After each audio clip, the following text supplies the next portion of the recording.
Друзья мои, я вас приветствую. Это 5-й выпуск проекта Рывкачи 2.0, в котором я рассказываю вам о том, как прошел наш 100-дневный автопробег по территории нашей страны летом 2020 года. Этот выпуск будет посвящен полностью югу. В момент монтажа для меня эта серия получилась самой сложной, потому что было очень много классного материала. Я намучился, но в результате, мне кажется, серия получилась. Поэтому я вам желаю приятного просмотра. Погнали!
Некоторые из вас знают, что я родился в подмосковном городе Балашиха, но взрослел я совсем в другом месте.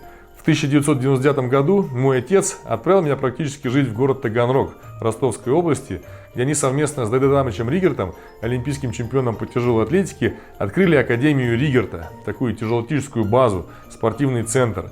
Я точно помню, что в те времена я не задумывался, почему они выбрали именно такое название – Академия. Ведь это не было в прямом смысле слова учебным заведением. И только спустя много лет, когда мы приехали с Андреем Скоромным снимать первый сезон «Рывкачей», я задал этот вопрос Д.Д. Адамовичу. И он мне сказал: «Дим, ну ты же понимаешь, что все вы здесь не просто тренировались».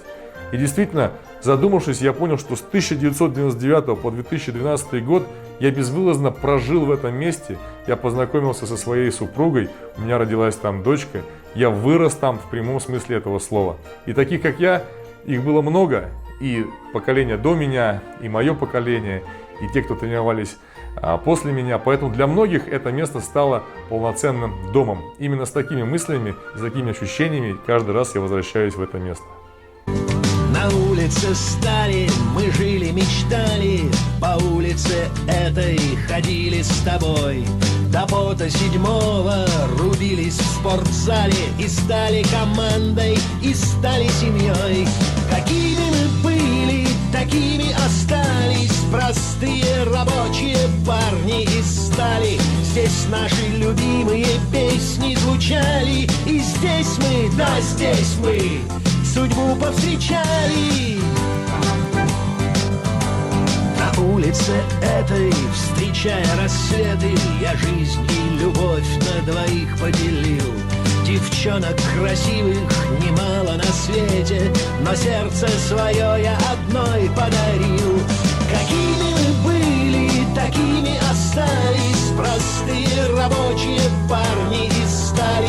Здесь наши любимые песни звучали, и здесь мы, да здесь мы судьбу повстречали.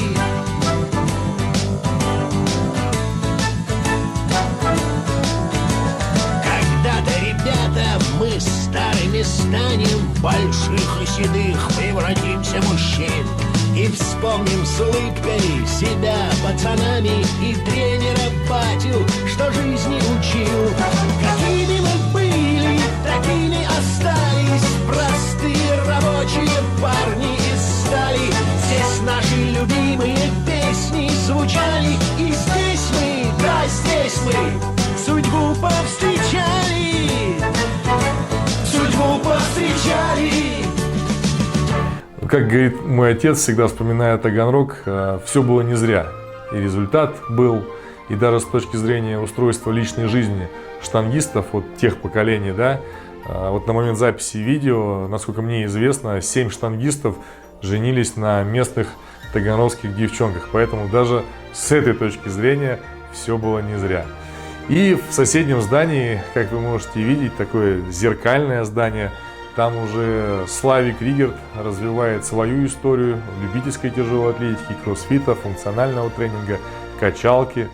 И поскольку Славян все-таки парень творческий, то даже к оформлению своего зала он подошел творчески. Поэтому там тоже своя атмосфера.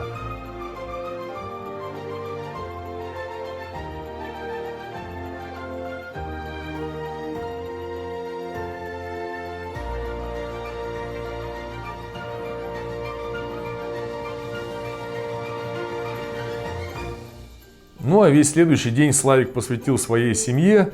Димон лазил по городу, изучал достопримечательности Таганрога, а я поехал в Ростов-на-Дону, где встретился со Славом Бедеевым, нашим прославленным тяжелоатлетом, который сейчас в городе как раз таки развивает тяжелую атлетику. И вместе с ним мы поехали в зал к Хаджимурату Акаеву, который он недавно открыл.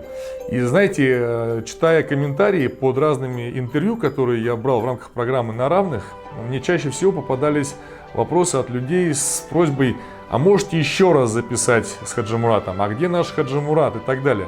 И читая это, я всегда думал, будет возможность, я задам этот вопрос Хаджимурату, как он считает, почему и чем он так запомнился людям. Как ты считаешь, чем ты запомнился людям? Как спортсмен, естественно. Я думаю, 2011 годом. Ты тоже так считаешь? Я тоже так считаю. На самом деле, вот сколько лет прошло, мне до сих пор говорят, что это самые лучшие соревнования за всю историю вообще соревнований по тяжелой атлетике. И ты знаешь, и также мне много говорили, что вот запомнился тем, что выступал исключительно на Олимпиадах. То есть, по сути, это соревнования я мало провел. Там один чемпионат мира, 2 Олимпиады, ну, собственно. Европа. Одна удачная, одна неудачная, ну, собственно, на этом. Но ты все-таки думаешь, ты запомнился результатом или манерой выступления? Манерой выступления, наверное. В ней ничего такого не было, ну, просто, как сказать, редко выступал и как-то наиболее удачно. Ну, может быть, поэтому люди хотели видеть. По разным причинам. Кому-то нравилась сама, как сказать, специфика, как я поднимал, допустим, да, или там просто харизма какая-то, ну, то есть, не знаю, кому-то просто симпатичен был. Трудно, конечно, мне об этом говорить, но единственное, что хотелось бы отметить, делал я это с душой, с любовью, и когда это нравилось зрителю, конечно, и...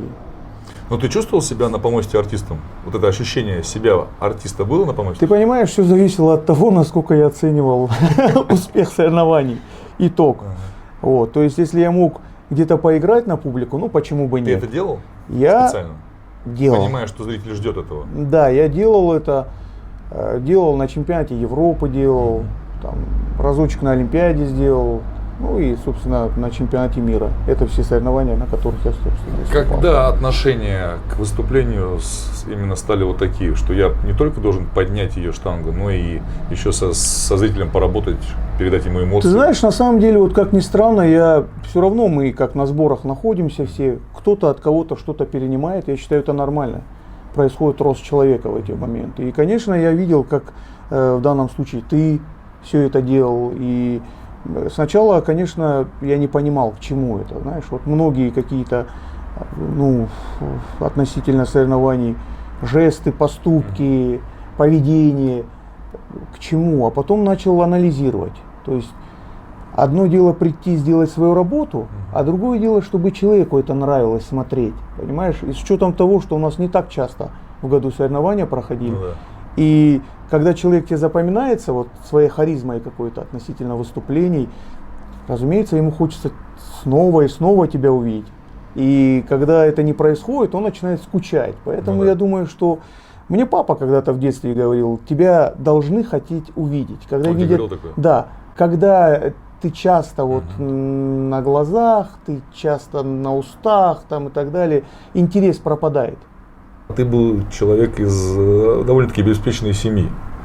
И это для нашего вида спорта редкость. В основном ребята, которые занимаются штангой, это все-таки из неблагополучных семей, малообеспеченных и так далее. Потому что спорт бесплатный, он был это еще с Советского Союза. И, в принципе, любой желающий может здесь заниматься, сталкивается только единственно с вопросом еды.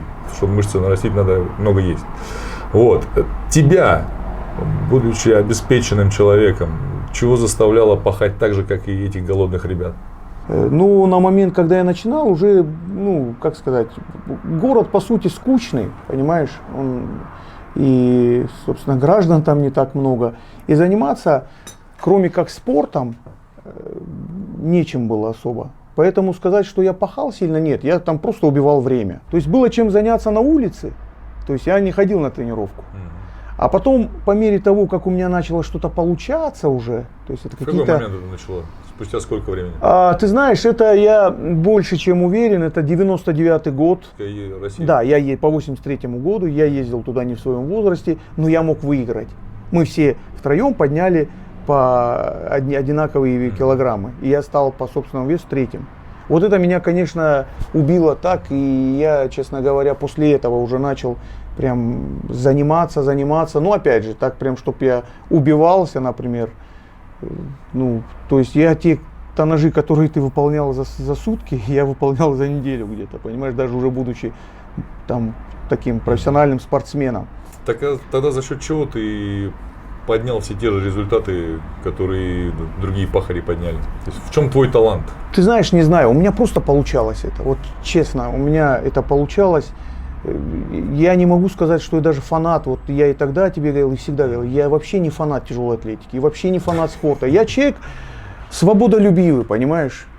Мне нужен пассивный доход и отдых.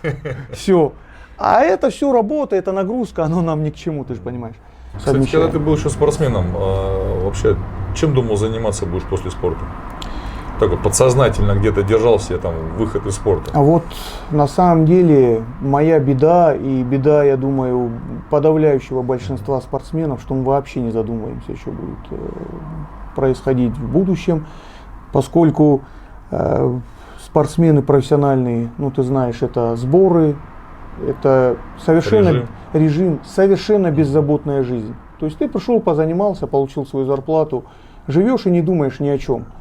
На полном обеспечении. Да, а когда ты сталкиваешься с реальными проблемами, это уже в повседневной жизни, зачастую, я думаю, что в процентном соотношении процентов, наверное, 80 просто теряются и не могут себя найти. У тебя был момент, когда после спорта ты немножечко потерялся или вообще не было? Это не то, чтобы у меня был, это у меня происходило, ну вот, с Лондонской Олимпиады и вплоть до 2015 года, то есть прям применимо слово потерялся? Прям потерялся. У меня, понимаешь, первые года два у меня была апатия от всего. То есть был определенный стресс, ну, ты меня поймешь. Это, знаешь как, это ты, грубо говоря, один и в огромном мире. Когда ты спортсмен, понятно, в зените славы, все вокруг вьются там и так далее. Заканчиваешь, понятно, там еще остаются какие-то отблески еще с былой славы, оно еще как-то работает. А потом, когда ты остаешься один на один со своими проблемами, то есть ты понимаешь четко, что у тебя нет плана на жизнь. И вот тут ты начинаешь уже думать, а что делать? И сталкиваешься с той проблемой, когда ты понимаешь, что делать ты ничего не умеешь. Понимаешь? Понятно, есть образование, я могу пойти юристом, но устраивает ли оно меня?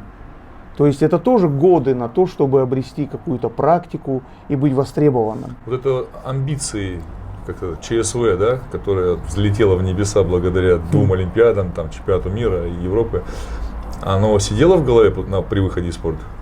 Что я не могу опуститься ниже какой-то планки? Конечно, вот это тоже, понимаешь, это тоже очень важный момент. Люди, которые обретают какие-то спортивные достижения, и вот эта вот слава их не отпускает никогда. Вот это большая ошибка и заблуждение. Человек должен четко для себя понимать. Здесь в спорте, да, ты был. Сегодня это другой уровень, другая жизнь. Слава богу, спорт, он оставляет себе кучу качеств, которые тебе по жизни пригождаются. То есть с колен подняться, не унывать, не расслабляться. То есть в конечном итоге все это дало определенный результат. Слава богу, сегодня все хорошо, имеем и бизнес, и в принципе и общественная деятельность. То есть все в порядке. 7 лет назад, я считаю, мы с тобой допустили какую-то такую немножко несправедливость, назвав в интервью Давида Бенджаняна бездарностью. Извиняюсь, я вообще... Да-да-да, то есть ты назвал, я как-то это не оспорил. Да, ко мне подходит, говорит, Ильин 240 поднял там или сколько-то. Иванов 90 на 2 рвал. Не дают человеку реализоваться, понимаешь? Дайте людям реализоваться. С села пусть будет олимпийский чемпион. Какая тебе разница? Почему тащишь своего бездаря? Почему тащат Бенжаняна, бездаря? Ты считаешь бездарь? А что нет?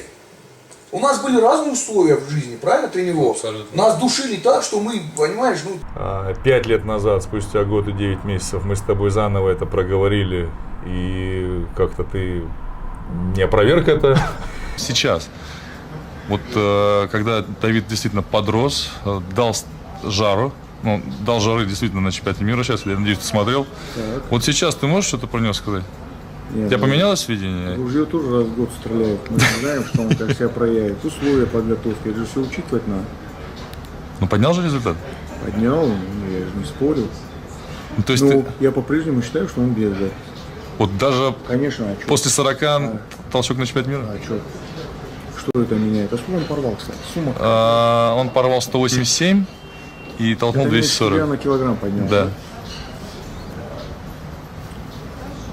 Неплохой результат. Но все равно бездарь. Понимаешь? Кстати, и там Албегов что-то этот пылил вроде там. Если он хочет что-то сказать, пусть позвонит. Я это первый увидел, и мне, честно говоря, мы на вас тогда смотрели как на тех, кто были до нас. Мы шли за вами, мы к вам относились, ну, соответственно, как к нашим старшим, скажем так. Ну и мне, конечно, стало неприятно, потому что Давид, вообще он такой сдержанный, он не любит какие-то там конфликты или Вообще какую-либо публичность. Да, он такой более спокойный человек. А меня, вот честно, меня сильно я тогда интервью давал. Я читал. Да, вот. Меня сильно это задевает, потому что вот у меня такой характер, что задевают моего друга, задевают меня. Вот, и тогда и Хаджи Мурат опять что-то там сказал, да, ну, типа, что Албегов не звонит мне. Я им позвонил, мы пообщались прекрасно, мы друг друга поняли, сейчас мы в отличных отношениях. Поэтому, ты правильно сказал, нужно общаться. Пока у нас не будет взаимоуважения у штангистов, оно есть, но не на таком уровне, на котором бы хотелось. Не будет вот этого перетирания, понимаешь? Ничего у нас, мы также будем на месте топтаться. Сейчас, вот, когда уже все закончилось, все закончили, как ты считаешь, все-таки мы были неправы, может быть, есть как бы смысл как-то извиниться? Безусловно. Конечно, знаешь как, все равно вот этот целый такой психологический процесс, который происходил, знаешь, куча вот этих факторов внешних давления, все равно они оставили след какой-то, понимаешь? И с учетом того, что я так высказался о нем, в принципе, как сказать, парень-то он неплохой, и, понятное дело, бездарь мировые рекорды толкать не может, да? Поэтому, конечно, это я, наверное, погорячился, назвав его бездарем. Вот. Хотя мне в целом-то, конечно, ну, неинтересно, что там люди думают по этому поводу. Я исключительно моя точка зрения, что, конечно, где-то я был погорячился, тогда назвав его этим, поэтому, Давид, не обижайся. Ты довольно-таки амбициозный человек, и гордый, и амбициозный. Тебе достаточно, чтобы тебя запомнили как крутого штангиста? Или ты будешь стремиться где-то в другом месте и превзойти этот результат? Если просто отвечая на твой вопрос, конечно, этого очень мало. Хотя тоже неплохо. Если тебя уже запомнили таким, какой ты был, допустим, тоже неплохо. Но это, получается, довольствуешься меньшим. Понимаешь, а ты говоришь, как всегда, требуя от жизни невозможного, получишь максимум. Требует от себя невозможного. Ну, да. Вот. Я с этими словами полностью согласен. Надо пробовать себя там, и стремиться, чтобы тебя запомнили, там, допустим. Крутой спортсмен был, через время стал там, меценат, там, еще кем-то, бизнесмен крутой, который помогает людям, там, еще что-то. То есть, конечно, надо стремиться к этому. Ограничиваться тем, что ты имеешь, можно и так оставить. И жить для себя спокойно. Мне бы еще где-нибудь встрепенуться разочек. И, в принципе, я бы ограничился этим. Тебя увидят ребята, знакомые, и фанаты, и не фанаты, и спортсмены, и не спортсмены. Пожелаем что-нибудь от себя. Блин, друзья, вот знаете как, конечно, если бы я был в соцсетях, я бы это делал чаще, ну, с учетом того, что Дима приезжает раз в пятилетку, поэтому хочу пожелать, в первую очередь, благополучия, материального достатка, чтобы в жизни все получалось. Как я люблю желать, пусть любые поиски в вашей жизни всегда вознаграждаются находкой. Дима, в том числе и у тебя. Ты занимаешься отличным делом. Я вот, как мы перед интервью, я отметил это, и сейчас скажу во всеуслышание, что не будь тебя в нашем деле, я это так назову, у тяжелой атлетики на сегодняшний день проблемы такого застойного характера. Дай бог, они временные, я думаю, но не будь тебя, твоей деятельности вот этой, на самом деле дела были бы еще куда хуже. Через тебя люди узнают, приходят, занимаются. То есть спасибо тебе вот от лица многих, которые не могут тебе лично это сказать. Там пишут в комментариях, их у тебя там сотни тысяч, ты, наверное, даже не читаешь. Но я тебе говорю, что тобой интересуются люди точно так же. Я вот недавно говорил, приедет, говорю, Клоков приедет, приведи его к нам сюда, приведи туда. Я говорю, слушай, ну человек занятой, ну и так далее, и так далее. Поэтому, ребят, вот всегда можете на нас рассчитывать с Дмитрием, мы всегда окажем помощь по мере возможности, вот, во всяком случае. Спасибо, Хаджик. Спасибо тебе. Спасибо большое. Спасибо. Знаете, вообще при монтаже этих серий очень трудно было выбрать фрагменты из интервью, потому что серии новогодние с определенным таким эмоциональным фоном, но ребята же часто говорили и правду, и очень жестко, и с одной стороны это интересно, но вот в контексте этих программ я посчитал их немножечко неуместным, поэтому ждите в будущем обязательно все эти полноценные интервью, они появятся, в том числе и, конечно же, с Хаджимуратом. Он там наговорил, так как он умеет, короче. Дальше мы поехали в Краснодарский край. Это в моем личном представлении, наверное, одно из самых тяжелоатлетических мест в России. Во всяком случае, я это так воспринимаю. А правда это или нет, нам рассказали те люди, которые в данный момент отвечают за тяжелую атлетику в регионе. Начали мы с Краснодара. У нас в городе сейчас, именно у Центра олимпийской подготовки в безвозмездном пользовании находится два зала. Это на баскет-холле пригородный 24 и стадион Кубань, железнодорожный 49.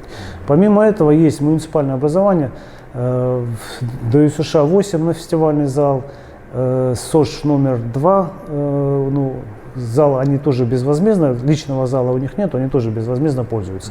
Какие-то дети в этом зале занимаются, тоже по времени там разделили, какие-то в баскет-холле занимаются, где-то на станкостроительной занимаются, в университете занимаются. Залов, тут официальные и неофициальные, как тут говорить правильно. Залы, где могут тренироваться тяжелоатлеты. Официальных получается 4. 4, да? 4 официальных, да. Где вот без проблем можно приходить, показывать, что да, они есть. Все остальные это просто вот кто-то. Официально это какие-то коммерческие залы, там не штангу поднимают?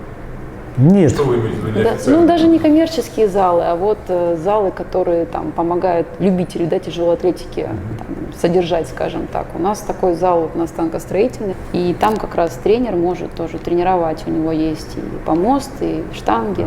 То есть, в принципе, туда тоже могут приходить дети и тренироваться. Не на коммерческой основе, безвозмездно.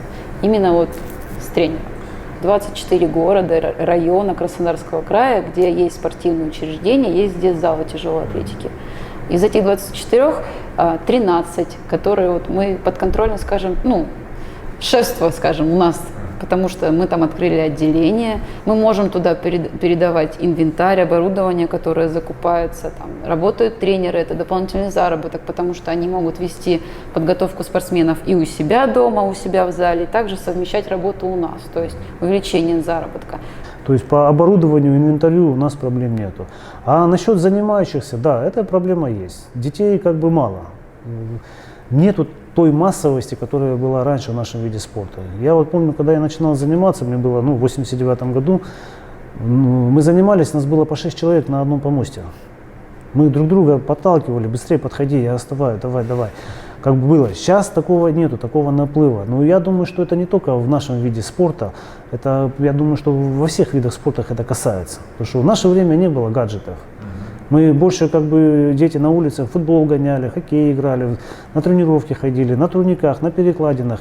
Мы искали себе занятия заниматься. Сейчас детям искать не надо. Каждый да, они сели в телефон, там есть все и больше ничего не надо. И я думаю, что эта проблема возникает во многих видах спорта, не только у нас. Ну, был наплыв в горячем ключе. Сейчас наплыв у нас.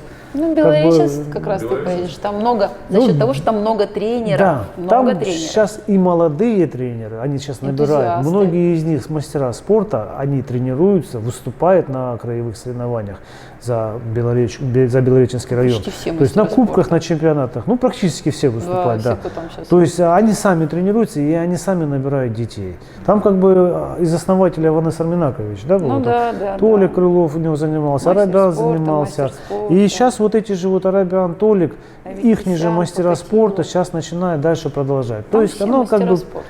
любое дело получается, мы продолжаем что-то дело начатое. Можно развалить, а можно продолжить. Просто кто что выбирает в этой жизни. Ну, то ребята выбрали, они продолжают. Эти им помогают. Если им помогать не будут, я думаю, что как бы быть мастером спорта и тренером, не каждому дано. Вот эта система, которая вот один занимается НП-1, второй НП-2. Вот если оно передавалось бы, я думаю, так больше было бы результатов и больше было бы спортсменов. Ну, конечно, белоречки сомневаюсь, что передается, но тем не менее, их тренеров много. 10 тренеров, 10 спортсменов набрали, уже 100 человек. Да, то есть все, опять же, все равно от тренера, все в руках тренера. Чем больше тренер будет проявлять инициативу, ходить, выбивать, просить, делать, он этого добьется. Как поговорки, под лежачий камень вода не течет. Если тренер пришел, сел в зале, дайте мне детей, я буду его тренировать, моя задача тренировать, а не ходить набирать. Ну, конечно, не будет спортсменов. Раньше, как бы, все равно тренеру работать раньше было проще, меньше писанин было. Сейчас журналы, индивидуальные планы, там сейчас писанин как бы хватает. Да, получается, да. Я как-то вот, даже я вот ребенка привел в поликлинику, он говорит, раздевайте, она сидит заполняет. Я уже говорю, у меня ребенок уже замерз, он лежит, говорит, она сидит заполняет. Я говорю, может потом заполните? А она говорит, а вы что, говорит, думаете, мне платят за то, что я детей лечу? Вот за что мне платят, я пишу. Я говорю, так посмотрите, я ребенка одену и пишите сколько хотите. И вот с этим мы потом столкнулись сами тоже. Знаешь, в чем еще трудность вижу? Раньше такого не было, а сейчас мы сталкиваемся с тем, что у нас официальные, государственные учреждения, у них официальные наборы там один раз в год. То есть мы набираем спортсменов один раз в год, и они у нас на этапе подготовки весь год.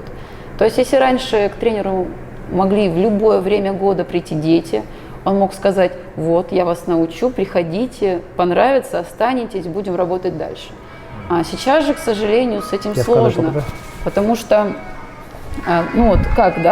приходить, у нас закрытые территории, закрытые учреждения спортивной подготовки, антитеррор, куча вот этих препятствий, чтобы ребенок пришел и потренировался. Нам хотелось бы, чтобы мы могли, вот пришел ребенок заниматься на тяжелую атлетику, чтобы мы могли с этого момента, допустим, это же справка, да, пусть он принесет справку у врача, то, другое, третье, и его оформить, зачислить, чтобы он работал. Чтобы немножко система была бы проще на то, чтобы дополнительные наборы вот эти вот осуществлять. Мы просто привязаны к федеральному стандарту по количеству людей. Там она как в меньшую сторону, так и в большую сторону она идет ограничена. То есть, допустим, тренировочный этап – это 6 человек.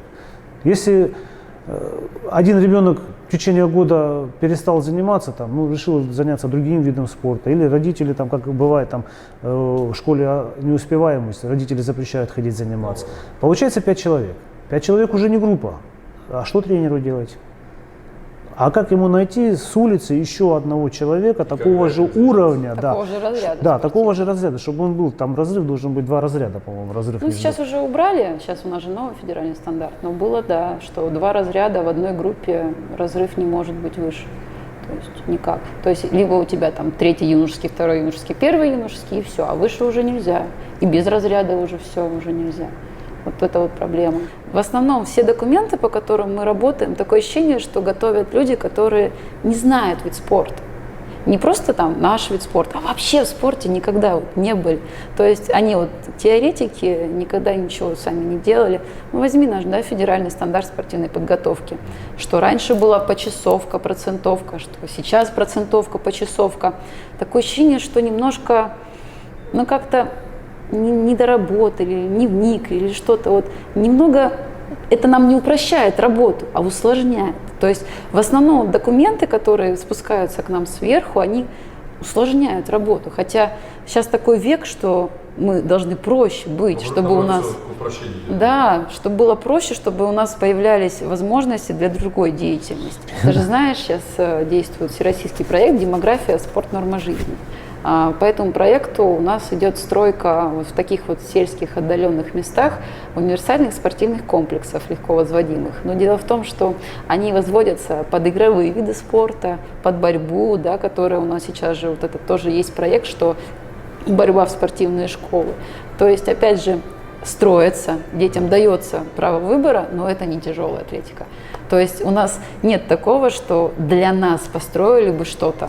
Когда мы только начали планировать автопробег, я помню, я сел как-то и на бумажке записал все фамилии тех людей, с кем бы я хотел в рамках автопробега увидеться. Там были и вот Матвеев, и Шишлянников, и многие-многие-многие, но в том числе был и Ракелов Сергей Аликович, который живет сейчас в Краснодаре. Это двукратный чемпион мира, двукратный чемпион Европы. Это спортсмен, который еще рубился с Ригертом на одном помосте международном, потом с моим отцом на чемпионате мира. И также он после Дейда Адамовича Ригерта вот в сборной восьмидесятников был, наверное, самый сухой. Вот как красавчиком выглядел Дейда Адамович на всех фотографиях, также Сергей Аликович выглядел на фотографиях с времен моего отца. Поэтому мне было очень интересно позадавать разные вопросы относительно тех времен, относительно его внешнего вида, относительно Олимпиады 80. Опять-таки, ребят, серии новогодние, поэтому взял все самое такое новогоднее. Большой спорт непросто. Просто я уже, как говорится, его, как сказать, попал уже в эту стезю, уже как-то уже влево-вправо не хотелось, уже хотелось идти по прямой, уже думаю, чемпионом СССР по школьникам потом стал, думаю, ну вот, уже это... Коль начал, да? Да, уже попал в команду сборной СССР, там повезли нам в Монголию нас, я помню. То есть результаты они сами затянули, да? Да, они втянули меня так, и втянули, и понесли, и я уже потом, когда уже увидел, где я... Уже обратно дороги не было. Да. Так незаметно и пришел. Интересно рассказали сейчас, да. 5 лет, да. И принесли туда, куда принесли. Вот. Большим арсеналом мы владели различных вот, как бы вспомогательных видов спорта. То есть волейбол, баскетбол у нас. Ну, я бильярд не считаю, хотя это тоже. Теннис настольный очень хороший, всегда с тяжелой атлетикой был, как бы тоже вспомогательный вид спорта. Всегда в залах тяжелой атлетики, всегда в холлах стоят теннисные столы.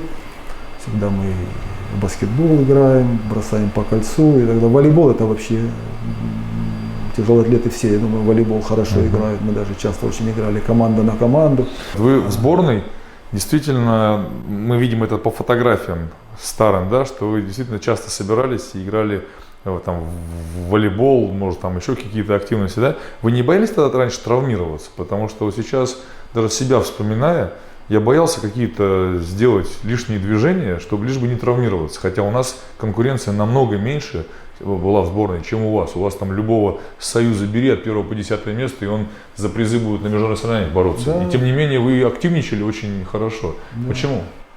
Ну вообще у нас ОФП было прям планово всегда, 2 раза в неделю прям...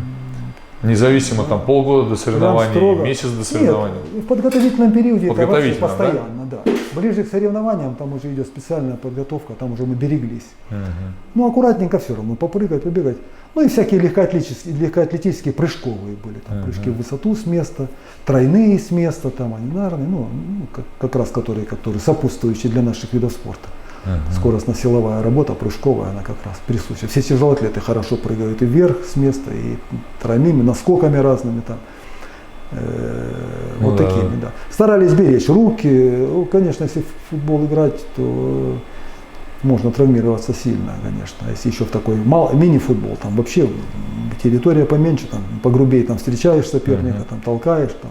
Обычно это в залах, а там рядом близко окна, батарея отопительные, там можно очень сильно травмироваться. Поэтому как-то тренеры нас берегли. Хотя если сказали бы, тренер сказал, это считай, что приказал. Играли. Но они у нас мудрые были тренеры, все очень хорошие педагоги, поэтому они нас берегли. Вы Так сказали, что тренировались по общему плану. Вот вообще вы считаете общий план для такого уровня спортсменов? Это нормально или все-таки лучше, если это индивидуальный план? Я считаю, вот, и как-то это у меня так ближе к однозначному мнению, что обязательно в подготовительной работе надо тренироваться по общему плану. То есть пройти всем базовые хорошие нагрузки. Всем членам сборной поголовно, вот, начиная с наилегчайших весов до тяжелых. А потом уже ближе к соревнованиям, тут уже надо быть королем подводки. Подводка так Да, называемая. то есть да? вот у меня подводка была отработана по нотам. Вот, а базовые надо обязательно проходить, потому что без них, без этой базы потом нельзя будет реализовать. А эту базу человек, спортсмен со своим тренером не может сам лично пройти? Нужен обязательно общий план? Общий план, ну, мы же больше на сборах работали со сборной, у нас практически каждый месяц был в составе сборной команды страны, то есть нас вызывали регулярно, каждый месяц, 20 дней был учебно-тренировочный сбор. Мы там и не могли по-другому какой-то отсебячиной заниматься, потому что общий план, он был единый для всех. Как-то все привыкли к этому, и как-то это еще было заложено с юниорской команды. То есть всех как-то вот приучили. Вот у нас юниорская сборная зародилась в 1975 году, первый чемпионат мира среди юниоров был во французском городе Марселе. Вот тогда чемпионат мира номер 1 он был, первый по юниорам. И вот как-то это как повелось оттуда. Вот эта команда шла 5 лет. И как-то вот незаметно вся эта команда перешла во взрослые. То есть вот этот стабильный, регулярный, вот такой правильная, кропотливая работа под контролем тренеров, она вот дала свои плоды. То есть все основная масса, ну процентов 80, а потом и все 100 стали членами сборной СССР взрослой команды. И практически несколько лет, потом, может, десяток лет, бомбили. Вот на этой базе они шли, то есть вот такое дисциплинированно, все четко, так, как вот без всяких этих отклонений. И даже никто никаких вопросов не задавал. А почему, да, как делали, приходили, выполняли свою работу. И никто не пытался самовольничать, да? Ну, мог попросить, там, если там, допустим, какая-то у него микротравма, что заменить какое-то упражнение другим. Но все равно тяги, приседания какие-то, швунги жимовые, там, жимы стоя, там, ну, утренние разминки, там, протяжки, наклоны через козла там, для поясницы, для пресса. Это наработана гибкость с утра обязательно у нас была. А вот то, что до вас там Василий Иванович Алексеев, может быть, там Давид Адамович Ригер, там все равно по каким-то собственным планам тренировались, это вас никак не волновало, да? Ну, Давид Адамович потом тоже, когда вот молодежная команда вошла во взрослую команду, Давид Адамович еще долгое время оставался с молодежью, как старшим товарищем нашим авторитетным человеком. Мы очень с громадным уважением к Давиду Адамовичу относились и относимся по сей день. Вот. Очень много смотрели, как, учились у него, и он подсказывал очень много. Вот. Поэтому вот Давид Адамович тоже выполнял общий план. Он общий делал? Тоже делал общий, да. Написано, допустим, все как вот. Утром там 3-4 упражнения, вечером 3-4 упражнения, все двойные тренировки. А Уверен, Василий Иванович не тренировался со всеми по общему плану? Василий Иванович, он как самый сильный человек в мире. У него была отдельная комната в нашем спортзале, в основном там в уголочке была отдельно, у него там был помостик свой, стойки свои, там он отдельно тренировался. А вот, кстати, как вы тогда к этому относились? С пониманием или как какой-то такой прихоти более старшего товарища, более опытного товарища? То есть... Ну, мы относились так, мы знали, что ему так положено. По статусу? Положено ему так, да, ему полностью, ну, столько мировых рекордов, столько чемпионатов мира и Европы, то есть мы даже как-то, даже и не думали о том, что что-то он как-то отдельно тренирует. Мы знали, что он самый лучший, самый сильный из всех в мире, Поэтому он вот как хочет, вот так ему, и тем более он-то доказал своими вот этими подготовками, что он на самом деле надежный как спортсмен, и, то есть в него все верили, что раз он так тренируется, он делает правильно, даже никакого сомнений не было. К Московской Олимпиаде уже за год, наверное, за два даже, где-то начало 79-го года, в конце 78-го уже было видно, что стране нужны победы. Да, победы, тем более домашняя Олимпиада. Очень много уделялось внимания, все было для нас, делалось все, чтобы мы максимально свои показали лучшие результаты. То есть не было практически отказа ни в чем, ни в подготовке, ни в каком-то восстановительном лечении. То есть нас всегда возили там, при любой микротравме, мы уже всегда, нас уже тут же везли там, в Москву на консультацию, на какое-то лечение. То, что не получилось по тем или иным причинам поехать на Олимпиаду, вот как оно осталось в вашей голове? Конечно, очень хотелось поехать на Олимпиаду, тогда, конечно, 23 года всего было. Мы про 80-ю сейчас говорим. Да, про 80-ю. Московскую. Тем более был действующий чемпион мира на тот момент как-то. Но вот, понимая то, что мне травма не даст на нем выступить, это я понял уже где-то в феврале 80-го года. Вот. Не проходило плечо, мешало работать, то есть я не прошел те нужные объемы, вот как раз о чем мы говорили, подготовительную работу, которая потом бы на Московской Олимпиаде уже можно было бы ее трансформировать в хороший высокий результат. Но я был кандидатом в олимпийскую сборную на то время, так, кандидатом был и не выступил все равно на Олимпиаде, в общем-то. Выступали те спортсмены, которые были тогда до 100 килограмм. Там Игорь Никитин, он второе место занял, тоже вот мы с ним тоже в весовой категории до 100 килограмм, второй полутяжелый был в то время, выступали вместе. Леонид Тараненко из Минска тоже, вот он выиграл Московскую Олимпиаду. 110? Да, в 110, да. Вот как раз они были в 79-м, 78-м году, вот вторые места занимали за мной. Ну вот как на Олимпиаде они вот стали олимпийцами, серебряными призерами, а Леонид выиграл Олимпиаду. Кстати, пропустив Олимпиаду 80-го года, я подумал, ну что сделать, пропустил, ничего страшного, но выступлю на Олимпиаде 84-го года. Ну это, конечно, рассуждение по молодости, вот, но хотелось, конечно, очень, потому что, в принципе, европейская медаль есть, чемпионата мира медаль есть, рекорды мира есть, конечно, хотелось олимпийскую медаль, но, видимо, так сложилось, что...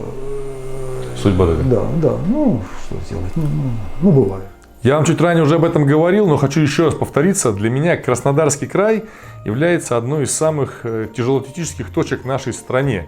И мне кажется, что вот эти ощущения у меня остались еще со времен, когда я выступал среди юношей до 16 лет по юниорам, потому что помню, что вот в те времена, если кто-то с Краснодарского края, а особенно с Горячего Ключа, приезжал выступать в твоей категории, это означало, что тебя ждут довольно-таки серьезные проблемы, ждет хорошая конкуренция. Вот тогда эти ребята годов 1980, 81, 82, 83, ну это были прям машины. И Горячий Ключ, вот этот зал в Горячем Ключе, он был как фабрика по производству тяжелоатлетических машин.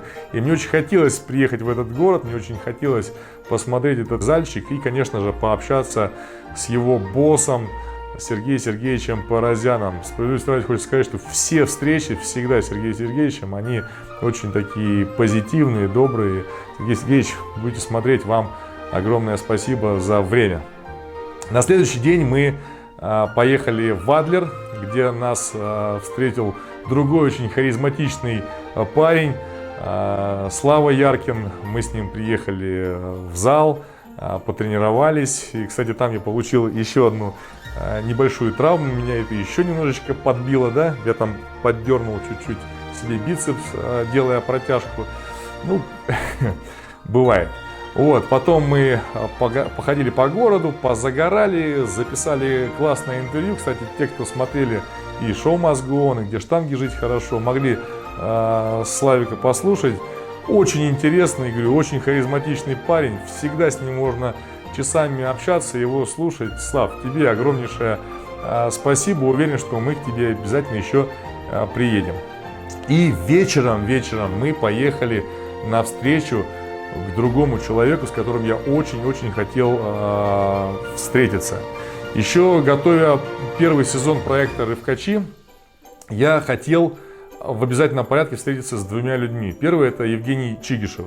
Для меня Женя и Женин рывок, по моим личным ощущениям, является эталонным. То есть, если, например, вы меня спросите, какой рывок ты преподаешь, какому рывку ты учишь, именно в техническом плане, я преподаю рывок вот Евгения Чигишева. Я так не рвал. Я уже рассказывал, почему я так не рвал, я физически не мог этого сделать, но мне нравился это, я его чувствовал, и когда, собственно, моя жизнь повернулась так, что мне пришлось рассказывать людям, как делать рывок, то я начал именно вот учить тому, что видел, как делает Евгений Чигишев. И, к сожалению, уже второй сезон проекта подходит к концу, а мы с Женей так и не встретились. В этот раз, как я уже ранее рассказывал, Кузбасс был закрыт, и я до него так и не добрался. А второй человек, с которым я очень хотел вас познакомить и сам, естественно, увидеться, это был Владислав Луканин. Этот парень наделал очень много шума в свое время, и до сих пор цифры, которые он поднимал, они, конечно, феноменальные. Меня многие спрашивают, как я начал заниматься. Я всегда говорю, что я не помню. Я всегда, мне кажется, умел поднимать штангу. Сколько все в детстве вообще помнят. Ну что я могу сказать вот об этом мальчике? Вот этот мальчик, ему 8 лет, он уже 9 лет, он в своем возрасте уже поднимает 2 своих веса, очень перспективные. Надеемся, что он будет получше, чем я даже. Он очень перспективный, очень скромный и очень тихий. Скажи, ты давно занимаешься этим видом спорта? 3 года. А почему ты выбрал именно тяжелую атлетику? Ну, то нам не понравилось. Ну, мама сказала, что с тех пор, как ты стал заниматься спортом, ты перестал болеть. Это так? Да. Все дети ходят на море, отдыхают, бегают, загорают, а ты в спортивном зале. Ты каждый день занимаешься летом? Да. И по сколько? По часу-полтора. По часу-полтора. У меня нет слов. Ну что ж, пожелаем тебе успехов. А я бы хотела, чтобы вы сказали несколько слов нашим телезрителям. Что могу сказать телезрителям? Занимайтесь спортом и приведите детей в детскую юношескую спортивную школу номер 4, чтобы дети росли такие здоровые, крепкие, как вот видите я. Да. У тебя батя сам занимался тяжелой атлетикой?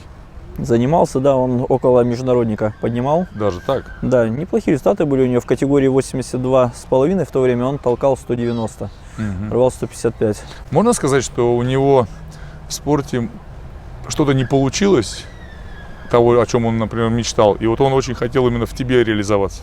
Ну, я думаю, что, скорее всего, да. Потому что, естественно, спортсмен, когда тренируется, у него есть какие-то мечты, планы. И в то время, естественно, это был Советский Союз, совсем другая конкуренция, другие результаты были.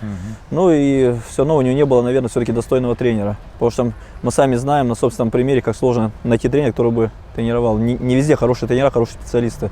Тем более, когда спортсмен сам начинает поднимать, он уже не знает, хорошему тренеру попал или плохому тренеру. И до какого уровня этот тренер может довести. Не помню, сколько кандидату мастера спорта стремился, и не помню, когда я его выполнил. Вот мастер спорта конкретно была цель. Я долго к нему шел, готовился, но поднял я его со второй попытки. С первой не удалось мне поднять мастера. Я был близок, но не смог. Но со второй попытки я его превысил на 5 килограмм. То есть, но тебе его официально не засчитали? Официально мне его не присвоили, потому что правила были присваивать с 14 лет тогда. А мне тогда исполнилось, ну, еще не исполнилось 12 даже. И какое-то время прошло, и твой батя Вячеслав Иванович Клоков, спасибо ему, он тогда походатайствовал за меня. Ну и мне тогда мастер спорта все-таки присвоили. Чуть позднее, где-то, наверное, через года полтора после того, как я выполнил. Он лично мне причем и вручал мастер спорта в горячем ключе. Ну и международника ты сделал довольно-таки рано, раньше, чем кто-либо, я так понимаю. Ну, международника, да, причем я его выполнил, наверное, очень легко, с первого раза и с запасом, опять же, с отрывом в 5 килограмм. Причем мне сказали, надо, я выполнил на Кубке Ригерта, насколько помню тогда, да, на 5 килограмм превысил. Мне сказали, надо выполнить его на российских соревнованиях. Я через 2 недели поехал на юниорскую Россию. Превысил его на килограмм, наверное, уже 15 тогда в сумме. Причем вообще легко с рекордами России. В толчке тогда 56, категории 150 протолкал. Мне сказали, нет, надо поднять на международных. Ну, через 1,5 месяца поехал на юниорский мир, где я также его перевыполнил намного. Опять же, на килограмм, те же самые 15 килограмм, наверное. Ну и после этого, опять же, там куча было писем на этих ходатайств, поскольку, опять же, там уже международника не 14 лет присваивали, а присваивали, не знаю, с 18 лет, по-моему, в то время. Это был 2000 год, мне тогда еще было 14 лет, 15 лет было, да. Вот 15 лет я выполнил, ну, мне присвоили его довольно-таки все равно быстро. Ты не считаешь, что ты очень рано вошел во всю эту вот взрослую историю, и она тебя обязала ко многим вещам и так далее, и может быть вот это как бы смотря уже на твою всю спортивную карьеру, может быть это как-то и в минус. Ты так не считаешь? Ну вообще, может быть, частично ты прав, потому что ощущение всегда было такое, что вот я показал такой результат, там, скажем, первый мой чемпионат мира был взрослый в 2001 году, когда мне было 16 лет.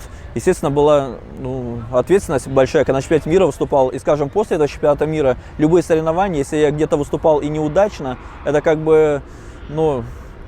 нелегко это все переносилось, потому что я знал, что я уже на чемпионате мира выступал, и у меня уже было желание снова на чемпионатах мира выступать, показывать результат, не хуже, по крайней мере, чем я показывал. И не всегда даже удавалось выступать на юниорских после этого удачно, что, опять же, накладывало какой-то такой отпечаток. Но психологически, естественно, меня это никак не надломило, не подкосило, но просто какое-то было вот чувство какой-то больше ответственности, больше надо было, вот все время надо, как будто. Ну, с медалями, да. Если брать тот же самый Ванкувер, когда я был вторым на чемпионате мира, брать старты, когда в Казани я выиграл чемпионат Европы, трижды был в тройке на чемпионатах Европы, юниорский мир выигрывал, дважды был в тройке на юниорских мирах, дважды выигрывал первенство Европы среди юношей, дважды становился абсолютным чемпионом Европы среди юношей, четырехкратный чемпион Европы среди юниоров. Но вот, получается, юниорская карьера складывалась очень довольно-таки неплохо и хорошо. Единственное, вот я могу сказать, что не везло на мирах, наверное, юниорских. Ну почему? Потому что это китайские категории. И все-таки там сказывался возраст, во-первых, мой, и сказывалось то, что в России у нас конкуренции в этих категориях нет. Поэтому мне пробиться было туда несложно с моими результатами, но сложно было конкурировать с китайцами. Поэтому за ними я уверенно всегда занимал второе, третье место. Если их сдваивали, конечно, третье место. Если был один китаец, то второй, наверное. Это в том числе и про взрослые миры. И по взрослым миру то же самое, да. Ну, я сейчас про юниорские рассказывал, да. По взрослым абсолютно такая ситуация. Там с ними конкурировать практически невозможно в этих категориях. Ты выступал последний раз в 2017 году на чемпионате России и занял третье место. Это сколько тебе лет было? В 17-м, получается, мне было 32 года еще. То есть, несмотря на то, что ты слишком 32. вот так вот рано начал, слишком, это я как бы для себя, для своего собственного восприятия считаю, что как-то слишком рано. Тем не менее, ты даже до 32 прошел, все нормально. Тебе хватило вот этого запала, правильно? Ну, запал, он, да, оставался. Это мои последние соревнования были на чемпионате России, после чего я четко уже решил, что на чемпионатах я, скорее всего, выступать уже не буду. Ну, хватит. На ЮФО я еще выступал, на следующий год я выиграл, но на Россию я решил не ехать, потому что результаты все-таки там были довольно-таки достойные, скажем так. А ехать, опять же, второе, третье место занимать было неинтересно. В 2017 году я был готов бороться за первое место. Но мотивации хватало? Мотивации хватало, желания хватало. Период, но травмы, все равно они накопились. Столько лет выступать на высоком уровне, с высокими результатами все равно. Всю мою спортивную карьеру меня травмы вообще никогда не мучили. Меня мучила одна травма, всегда профессиональная, которая у меня началась, наверное, лет, с 22, наверное. Я все время травмировал заднюю поверхность бедра. Ты, наверное, тоже знаешь, на сборах был, когда постоянно перебинтованное бедро, постоянно одна и та же травма. Но обычно ты, я и Лапиков были с бедрами перемотанными. Да, задняя поверхность бедра вот постоянно, кто-то передний, кто-то задний. У меня задняя и все, потому что я всегда старался максимально сильно подрыв сделать, вложиться в подрыве. И у меня начались вот эти вот растяжения, потом надрывы, и сухожилия, и мышцы, все на свете. И именно вот одна травма, которая мне мешала. Никогда в жизни ни спина, ни колени, ничего такого не болело. Всегда я чувствовал себя уверенно. То есть выступал, готовился, на какие веса не приседал за 300, там и тягу делал столько же. Никогда ничего. Но вот именно вот эти моменты, которые создали вот этот дискомфорт, который уже потом переходит в такой страх, получается, подъема, когда постоянно ты ждешь уже эту травму, когда она из раз накапливается. И просто с возрастом, естественно, она уже начинает происходить чаще. Естественно, уже понимаешь, что это не преодолеть, это никуда не денется, это уже есть, оно будет. И получается, наверное, больше, наверное, из-за этой травмы, а не из-за каких-то там серьезных там грыж или что-то еще. Но такого у меня нет, хотя всю жизнь я приседал и тяги делал, и толкал там по 200, по 210, по 5 подходов на тренировке. Давай и, вот слава к богу, твоим ничего вот не этим было. бешеным тягам и приседаниям вернемся, потому что это именно для тебя очень характерно, да? Ты всегда такой был миниатюрный, но тянул и приседал всегда больше, чем мы. Даже больше, чем ты. Я думаю, что вы могли все, просто вы не делали. Ну, возможно. Вот как раз таки про это и хочешь поговорить, вашу философию относительно вот этого, да? Давай к возрасту, когда ты выполнил международника, 14 лет. Вот в тот момент сколько ты весил? Категория 56. 56. Да. Вот в этот момент, готовясь к международнику, сколько ты тянул и приседал? Ну, я думаю, не уверен, но примерно показатели были в пределах 190 тяга, 190 приседания. Ну, это на плечах. Спереди 170, наверное, вставал. На груди? Да. На плечах 190. И в лучшие годы тяга и приседания? Вообще максимально у меня тяга была толчковая 302 с половиной. При весе? При весе 80 килограмм у меня рабочий где-то на тренировке всегда был. 79-80 в этом диапазоне. И приседания максимально у меня были 315. На плечах? Да. А на груди? 270. Откуда такая вера вот в силовые? Причем силовые ноги и спина, не руки. Жал ты вообще, мне кажется. Я жим не любил. Ну, жал 125, да. Лежа? Чисто, нет, силовой жим. Стоя? Да, 125 я жал. Лежа я, когда по пауэрлифтингу выступал, я жал 155. Это мой, наверное, максимум был. На тренировке 160, на основной 155. Не любил я жим лежа никогда. Почему-то, не знаю, у меня на жим лежа плечи ужасно болели, хотя никогда травмированы не были. Ну, а приседать, в принципе, мое любимое упражнение, наверное, приседание. Вот можешь сформулировать ваше отношение, как вы относились к тяговым приседаниям? Почему так много? Это, наверное, больше мое отношение, потому что отец мне всегда говорил, не надо столько делать тяги, это лишнее, лучше больше классику. Но классику я и так делал все-таки немало, и в классике я вообще, особенно в толчке, уверенность всегда чувствовал. Мне на тренировках, в принципе, утолкать и не надо было особо. Я мог со 180, бывало, ходил сразу 210 толкать на тренировках. То есть, если размялся, хорошо, все, я чувствую себя уверенным, ну, толчок для меня всегда, ну, как бы идеально был. Идеальное упражнение было. Поэтому толкать я умел. Мне хотелось силовые больше делать, чтобы развивать силу, чтобы можно было еще больше, может быть, на грудь взять или толкнуть. Это не для головы, не для уверенности, именно головой? Ну, для уверенности в том числе, но я скажу, что, в принципе, мне тяга была к каким-то вот весам, к рекордам больше. Не для уверенности, просто мне это нравилось. Я всегда стремился вот к каким-то результатам во всех упражнениях, которые мне нравились делать. Вот кто-то говорит, опять же, да, что после соревнований надо отдыхать, там, на спад уходить. Я никогда не старался это делать. Мне всегда нравилось тренироваться, всегда мне нравилось находиться в форме. Ну, стремиться к результату постоянно вперед идти. Может, поэтому я рано и достиг результата, потому что у меня не было откатов, ну, каких-то, допустим, выступил на соревнованиях, там, скажем, в возрасте 12-13 лет на российских, потом, как принято, там, 2 недели, 3 отдыхаешь, плавно входишь в форму. Я сразу тут же шел, мог даже в этот же день идти тренироваться, или на следующий день, Ну прямо да, на соревнованиях тренировался. Вот эти все результаты, они были не искусственно, скажем так, давай, а ты был, ну, органично чувствовал себя в этих тренировках, правильно? Да, от меня отец никогда ничего лишнего не требовал, не загонял меня. Исключительно у меня желание всегда было у самого. У меня тяга была все время, естественно, к результатам, стремление было. Ну, естественно, оно когда и получается, оно получалось. Ну, почему нет? Зачем останавливаться, если получается?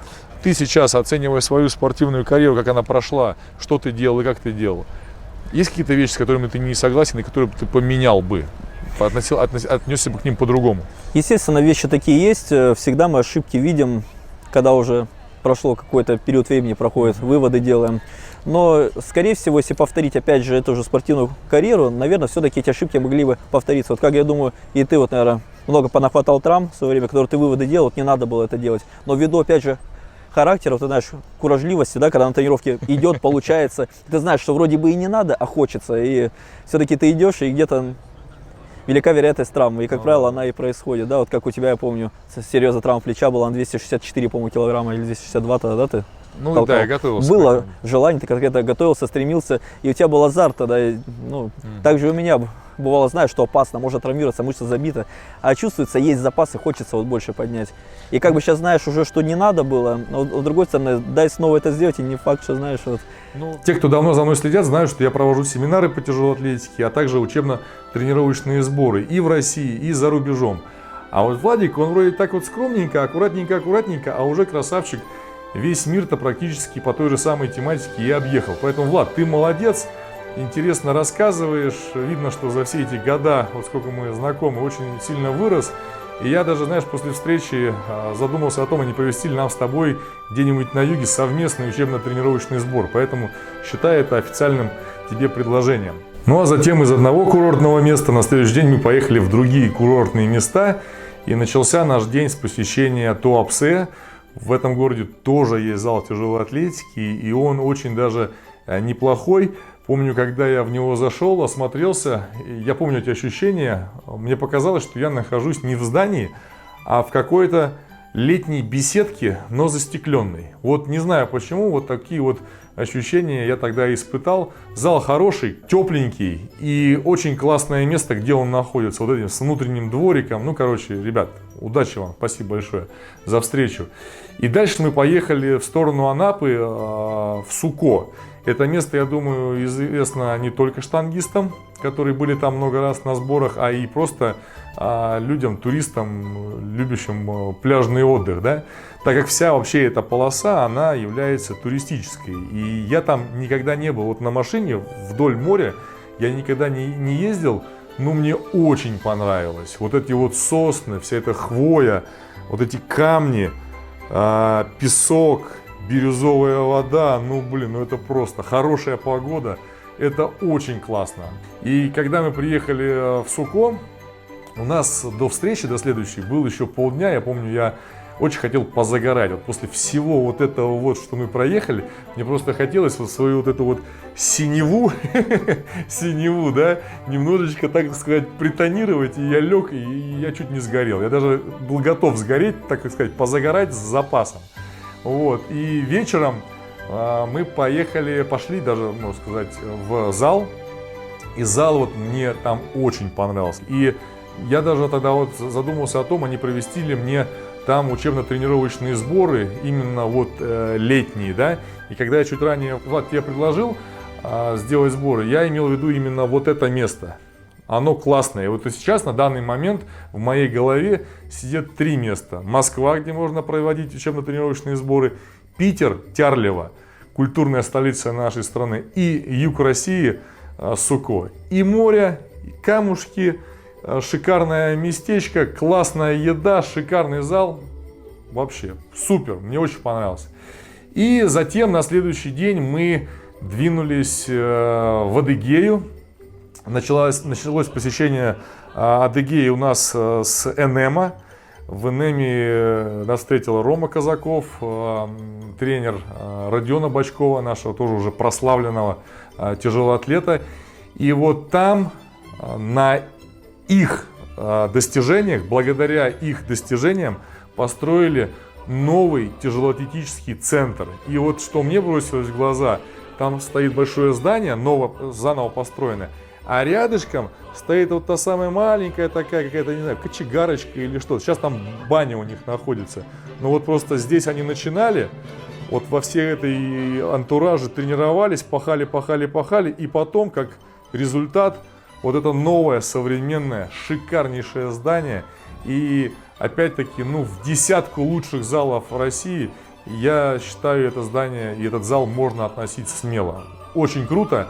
И я, конечно, надеюсь, что вот все ребята, которые там дети, родители живут в округе, они, конечно, к этому зданию присмотрятся. Хотя меня в какой-то степени немножечко расстроил тот момент, когда Рома в интервью сказал, что вот как-то вот, ну, не особо люди ходят. Хотя кажется, да, спальный район, у вас во дворе поставили шикарнейшее место, ну ходите, занимайтесь, не хочу, да, тем более, что там не только тяжелая атлетика, там ребята специально поставили и грибные тренажеры, и гантельки, чтобы, так сказать, разнообразить тренировочный процесс как для самих штангистов, так же и для тех людей, которые гипотетически хотели бы позаниматься для здоровья. Вот, поэтому, Ром, вам удачи, Родион, тебе тоже терпения. А затем мы двинулись в сторону Майкопа, но по пути мы заехали в Белореченск, который мы чуть ранее уже упоминали. В Белореченске есть еще одно место, откуда вышел другой наш известный тяжелоатлет Виктор Гец. И, кстати, до всего вообще автопробега мы к Виктору Гецу заезжали, потому что один раз он мне позвонил и говорит: Димон, пандемия, я все-таки планирую еще заниматься, а заниматься не на чем. Можешь дать штангу потренироваться на месяц? Ну, я говорю, ну сейчас привезем.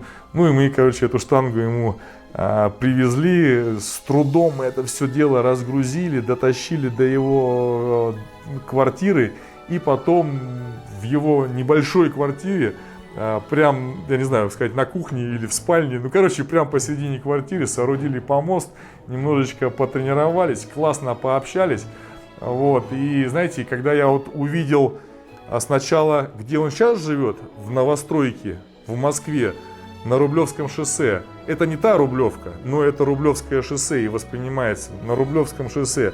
А откуда он вышел, вот у меня как-то эта картинка сложилась. То есть человек вот из этого места, благодаря своему труду, терпению и так далее, перешел и имеет свое собственное жилье сейчас в столице нашей страны. Поэтому это такой классный пример. Вот у меня пазл очень хорошо сложился. Ведь тебе желаю успехов. До сих пор не знаю, закончил ты спортивную карьеру, не закончил. Ходят разные слухи. Но в любом случае тебе удачи. И потом мы поехали в Майкоп. В Майкоп, где я увидел зал. Обычный, это не тренировочная база. Это обычный зал в городе с 17 помостами. Я такого вообще в жизни не видел. Зал прикольный. Мне не разрешили снимать внешний вид этого зала, чтобы не показывать, типа, где он, по разным причинам. Но то, что я увидел внутри, количество помостов, качество именно всего этого оборудования, блинов, там, помостов и так далее. Блин, ребята, очень круто. Еще они завезли тренажеры, поэтому штанга в Майкопе есть. И потом мы поехали еще во второй зал, который находится на стадионе, а затем пацаны, мужики, нас повезли в горы. Вот с этого момента начинается уже история про горы. Дальше будет круто. Поехали!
Ну, как вы уже поняли, мы в Ставропольском крае, в Солнечнодольске. Я до этого уже был в этом месте 1 или 2 раза, точно 1. Где-то в 99 или 2000 году мы сидели на сборах в Таганроге, и я тогда травмировал спину.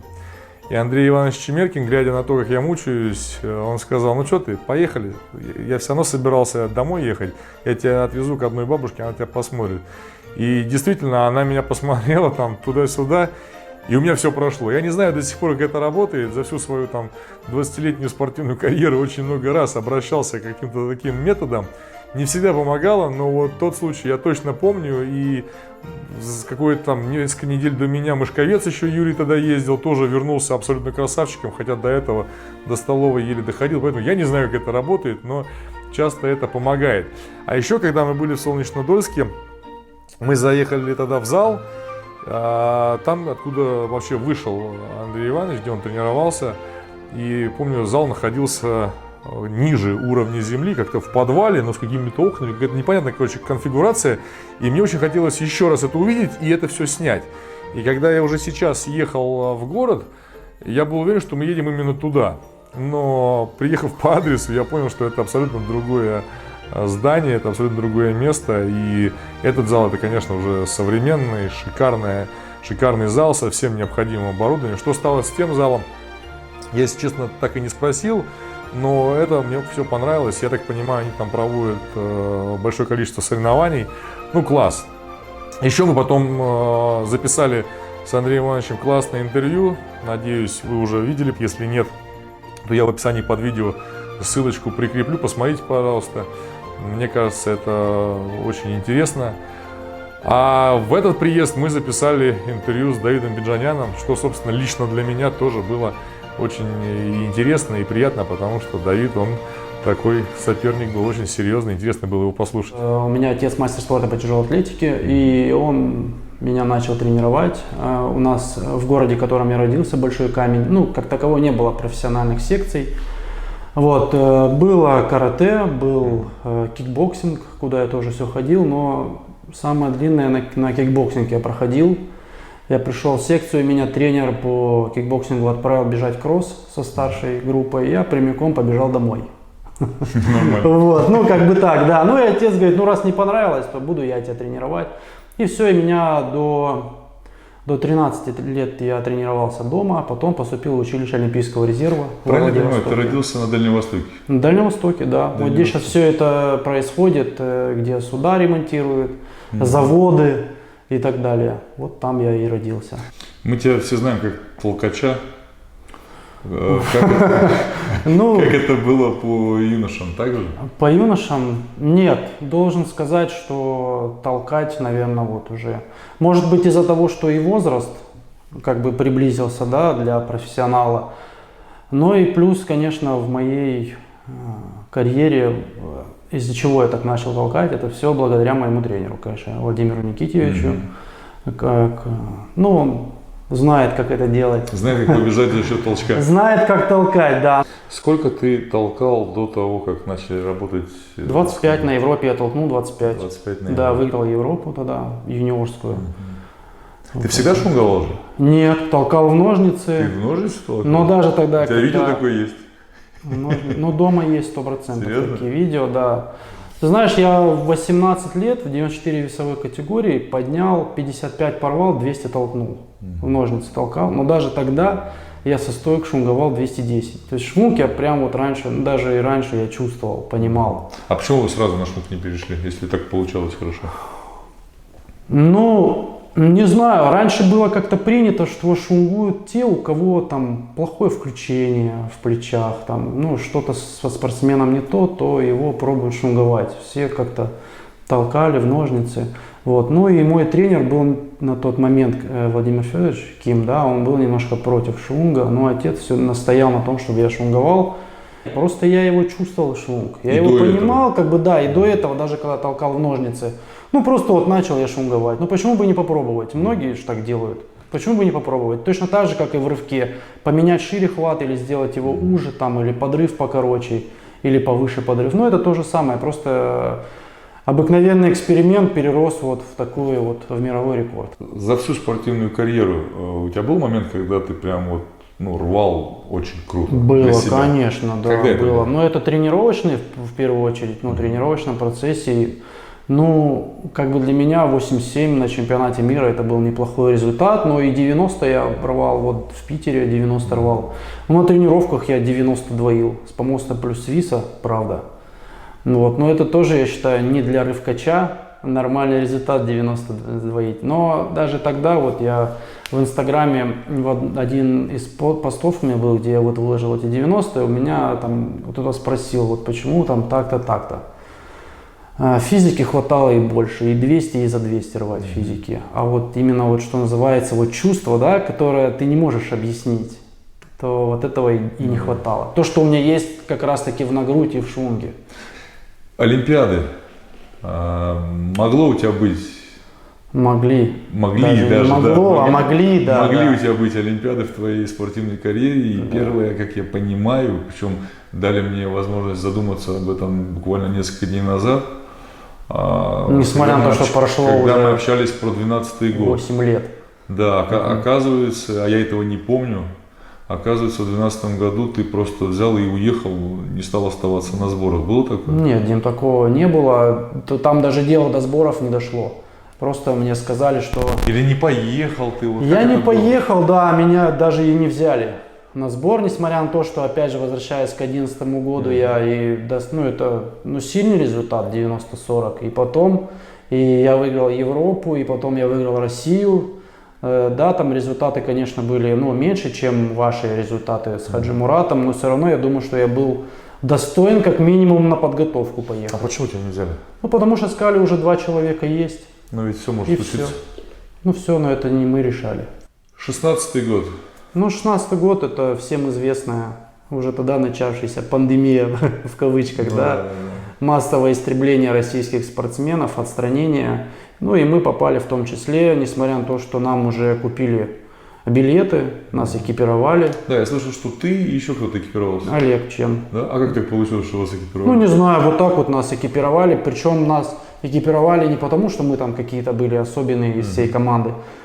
Там же начались вот эти вот критерии, там определенное количество допинг-контроль ты должен был сдать, да, ты должен был, что-то там. Все по новым правилам. Все по новым правилам, да, и пошло, ты там, потом появился этот доклад Макларена, вот, откуда он взялся, тоже непонятно. И оказалось, что много контролей мы сдавали, и в Макларене нас не оказалось, и, просто вот так мы вдвоем остались.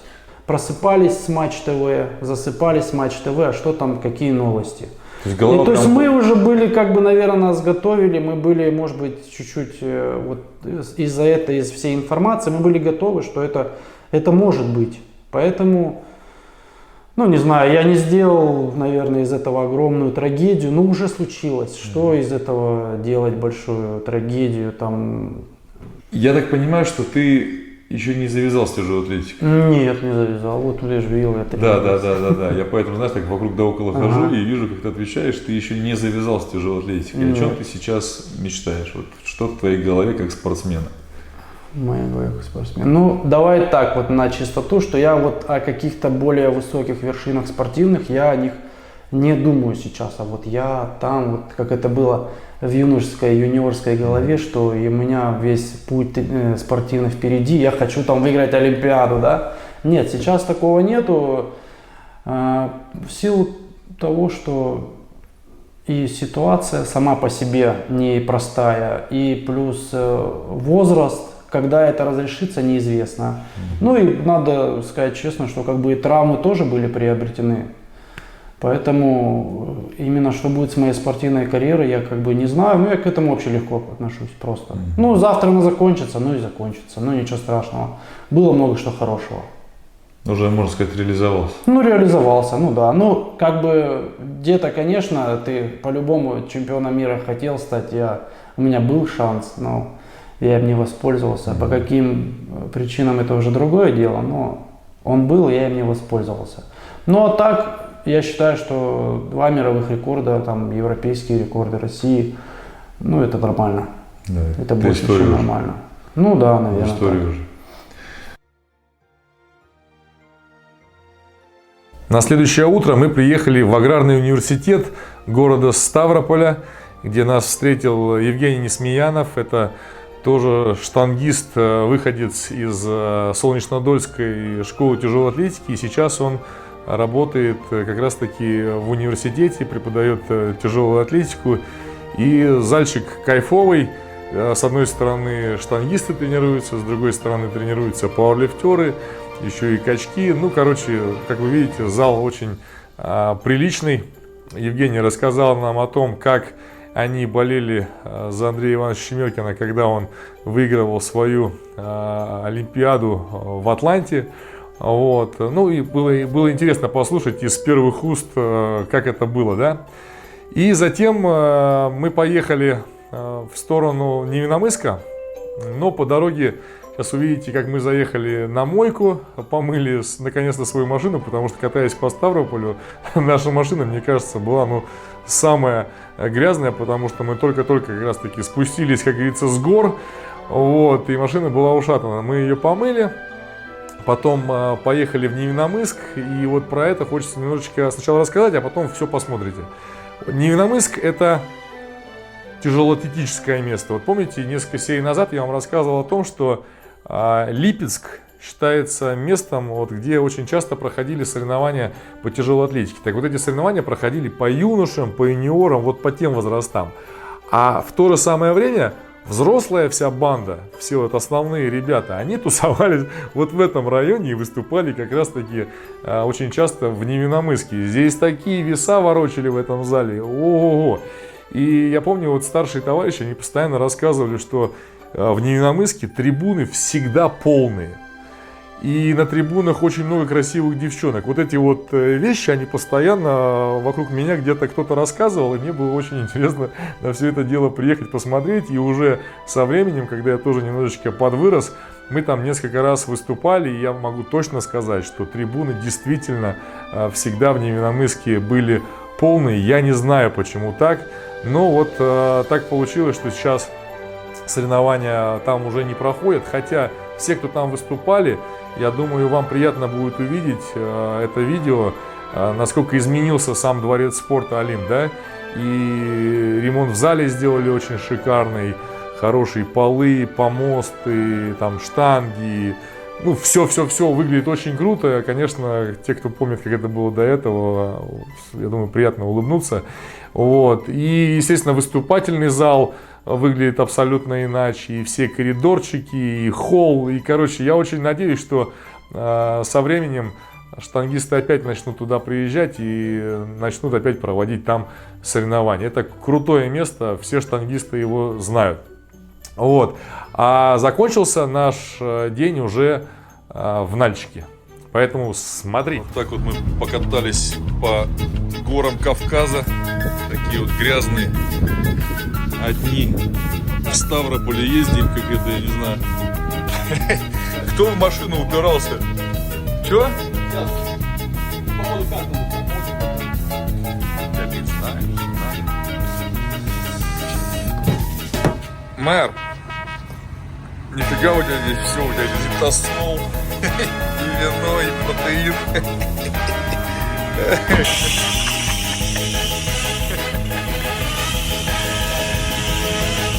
Дней дороги.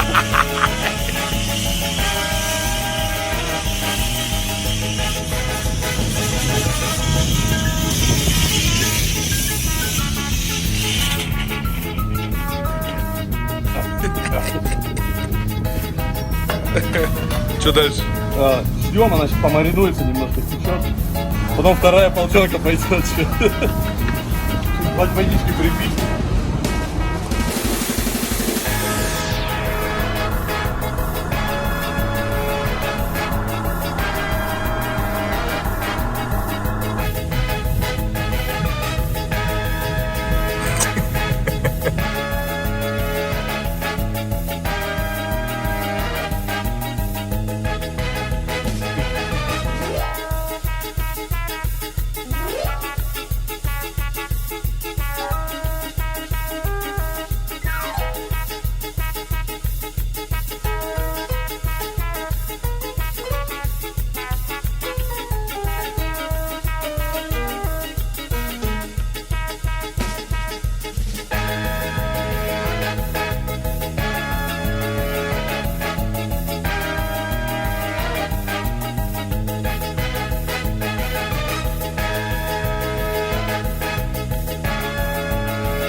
Кстати, когда мы ехали с Невинномысска до Нальчика, то мы заехали еще буквально на часик в Георгиевск. Помню, когда мы только выставили наш маршрут на автопробег, то ребята с этого места написали и пригласили. И когда мы уже где-то в этих краях двигались, они нам напомнили. Вот. И хоть было поздно, но мы все равно решили туда приехать. И мне запомнилось две вещи. Мы зашли в здание, и оно состояло из двух отсеков. В первом отсеке был шахматный клуб, а дальше уже штанга. Так вот, в шахматном клубе я никогда не был. Я это очень много раз словосочетание слышал, но я реально никогда не был. И вот это вот большое количество столов, доски, расставленные фигуры, вот эти часы, плакаты соревнований по шахматам. вот эти магнитные доски с шахматами. Блин, ну это так прикольно. И вообще, картинка абсолютно другая, ее никогда не было перед моими глазами. Мне понравилось. А второе, что мне запомнилось, когда мы вошли уже в тяжелоатлетическую часть, такое ощущение было, что я где-то в ресторане, потому что все полы были устелены коврами, а на потолках были люстры. И если я не ошибаюсь, там и был до этого ресторан. Я могу ошибиться, но вот мне это произвело такое впечатление, что я прям в ресторане и просто поставили сверху помост и начали тренироваться. Но в общем, вообще, конечно, там комфортно, классные ребята, видно прям, ну, фанатики своего дела. Еще мне запомнился там один пацан, ну он прям, ну реально здоровый, блин. Я его где-то раньше видел. И я не знал, что он отсюда, но вот увидев еще раз, я его вспомнил. Но он прям, блин, огромный. Ну, супер-супер тяж. Надеюсь, у нас из него получится. Поэтому, если ты смотришь, давай. Мы на тебя надеемся. Машина. А еще момент касаемо гостиницы в Нальчике. У нас вообще за все расселение отвечал как раз таки Дима. Он звонил в гостинице, писал, договаривался, где-то по бартеру, где-то оплачивал. Вот, и когда он связался с гостиницей вот этой «Корона» в Нальчике, он как бы, у него был текст, что вот такое-то реалити-шоу снимается, не могли бы вы предоставить на бартерной основе там гостиницу и так далее. Как раз указывал, кто едет, какие там подписчики, ну все как это положено. Вот, и когда он это все отправил им, они ему в ответ написали, что говорят, да мы знаем типа Клокова, и мы следили за ним, и он даже у нас уже есть, говорит, в системе, потому что у нас уже он останавливался. Я такой думаю, ё-моё. А я забыл вообще про эту гостиницу, я забыл, что я вообще в Нальчике был. И только когда я приехал, то действительно, мы же приезжали туда на чемпионат России, но я туда приезжал не выступать, а торговать футболками. Мы приезжали туда с Ленкой, и мы торговали как раз там футболками. Именно поэтому, видимо, у меня не осталось это в памяти. Но вот когда этот пазл сложился, мне, конечно, было очень приятно, потому что и гостиницу я вспомнил, и сам зал, куда мы поехали на следующий день, вот, и выступательный, и разминочный, и вот этот холл, где мы с Леной развешивали наши футболки. Блин, это, конечно, приятные воспоминания. Вот такие вообще вещи, они очень приятные. И когда в них обратно окунаешься, еще так не торопясь, блин, она круто, конечно. Расул нам все там показал, все рассказал про этот зал. Вот. И затем мы поехали в Тырныауз. Вот, знаете, вот есть маленькие места, откуда вышло очень много крутых штангистов. Вот, например, Горячий Ключ, о котором я вам говорил. Вот оно маленькое, но оттуда вышло их очень много. Вот город Зима в Иркутске. Он маленький, но там столько было штангистов. И здесь то же самое. Вот Тырныауз, он оказался очень маленький. Да, собственно, про него всегда и говорили, что он очень маленький. Но оттуда вышло столько много крутых штангистов. И Хаджимурат Акаев, и Сазаев Мухаммад, и так далее, и так далее, и так далее. Со многими я выступал, и мне очень хотелось сюда приехать и увидеть их тренера Макаева Махты Хасановича, с которым, ну, очень у нас хорошие отношения на протяжении многих-многих лет. Поэтому Тырныауз. Вот это встреча.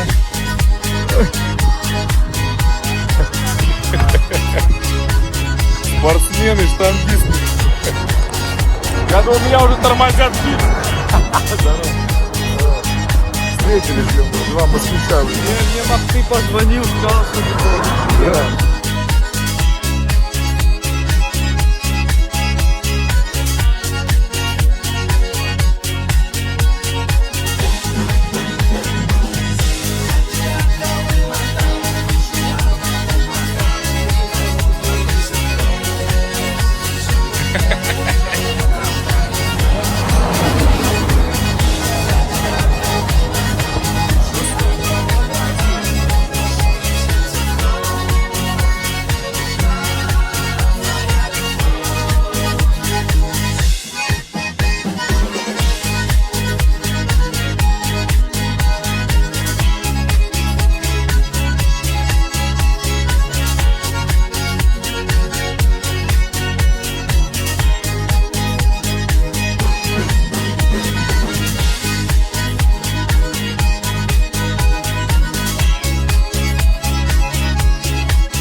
Когда я пришел с армии, и меня как-то потянуло в мой родной зал. Думаю, дай посмотрю. Тем более, мое все детство это прошло на стадионе. Там я вырос, и там бы, как бы, будем так говорить, закалялось все, что есть у меня сегодня, на сегодняшний день. Когда зашел в зал, смотрю, вот он там тренирует, этот Степан Бабаян, он тоже умер, бедный, как говорится, царство ему небесное, хороший был мужик такой. Он дал, будем так говорить, ту путевку именно для меня,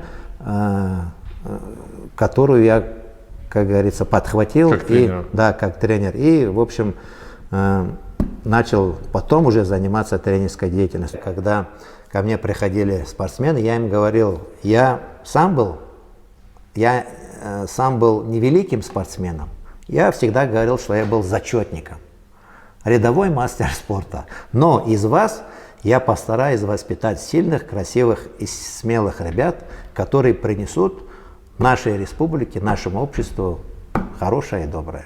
А там уже как получится, как говорится, мы предполагаем, Всевышний располагает. Тяжелая атлетика, я же говорю, когда я начинал заниматься, она была номером 1, но с конца. А потом потихонечку я ее начал потихонечку поднимать. Ну, со своей стороны Шикемов Миша поднимал у себя там в Нарткале.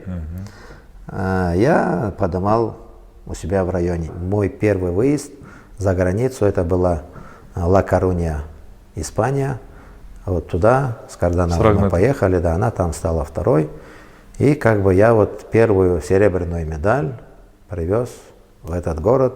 Как бы для меня это было на самом деле как бы моим достижением, где вот что-то свершилось, что-то получилось. В 99 году выигрывает также Россию, и Карданов выигрывает, и Чингиз выигрывает.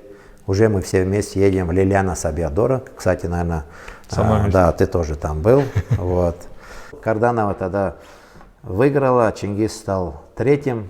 Вот. Ну, зато, как-никак, международная медаль на европейских соревнованиях. То есть мы опять вернулись на коне. Потом у нас как бы началось время Акаева.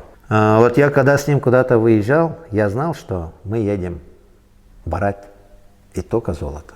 Потому что вот он начал раскрываться в 2000 году. Это был на самом деле хищник. Я даже, когда был один такой момент, я его перед соревнованиями зашел, в основном же юношеские соревнования проходили в Липецке. Да, в то время. Да, в то время, да. И там на углу было кафе, если ты помнишь, да, там, как она сейчас там. Она закрыта уже. Сейчас уже, может, закрыта, да. И там всегда нормально кормили. Вот я его после взвешивания зашел, покормил от души. Потом взял еще пару булочек, там это все, думаю, там мало ли там это, шоколадку, сок. Вот началась разминка. Уже все, его вызывают. Он говорит, я кушать хочу. Я думаю, елки-мотал, ты же только сейчас поел. Он говорит, я кушать хочу. Ну, я беру эту.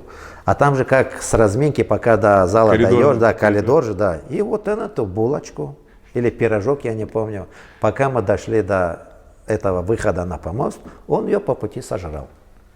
Сожрал, ничего, пошел, поднял, выступил, ушел. Вот он такой был. Он просто был, знаешь, вот я, честно сказать, после того, как он сошел в 2012 году, будем так говорить, со своей спортивной карьеры, я ему еще звонил, предлагал, думаю, я хотел, честно сказать, из него делать тяжа. Даже так? Да, даже так. У меня такие планы были. Потому что, да, я хотел его делать супертяжом, где-то набрать с ним килограмм 128-130. А он же есть не любит. Он бы поел бы. Понимаешь, с возрастом, Дима, кости тяжелеют. Это да. Да, организм уже потихонечку начинает. Это когда ты уже молодой, гоняешь, еще можно так. А с возрастом уже гонять и тяжело становится, и как бы уже хочется кушать. А тем более он, сам понимаешь, был такой стройный парень. Если на него бы накинуть бы там килограмм 10. Ну да, он даже в 105, в принципе, смотрелся таким. Да, вот представь себе, он тогда вот, ты был живой свидетель, при весе, категория была у вас там 105 килограмм, ну он где-то весил, наверное, 107, нет, 108 где-то, да, 108 где-то вот так. 210 порвал. Да, 210 этот парень порвал и 240 5 он тогда толкнул. Вот представь себе. А если бы еще бы на него накинуть бы мясо, ну то есть у меня были такие планы, что на будущее, на перспективу я его видел в тяжах. И он бы тогда, будучи тяжеловесом, представляешь, вот выходят на представление, все такие с животами, такие пухленькие, он выходит стройный, вот мне нравился фигура этого Писаренко нравилась, он был такой красивый, такого живота не было. Вот я тоже думал, что Акаев тоже будет как бы в числе одним из сильных людей планеты, честно сказать. Хватило бы у него вот этого интереса к спорту, интереса к штанге? Я думаю, хватило, потому что знаешь, он какой был? Вот ты же видишь, он много где не выступал. Вот он в 2004 году как бы стал серебряным призером, там машина, квартира, деньги, все он получил, и он как бы потерялся. Потом он опять появился. Почему появился? Ну, как бы, ну там... Деньги закончились или пора было готовиться к следующей Олимпиаде? Не, ну может быть и деньги закончились, я не знаю, да. Ну, как обычно бывает, деньги имеют свойство заканчиваться, да.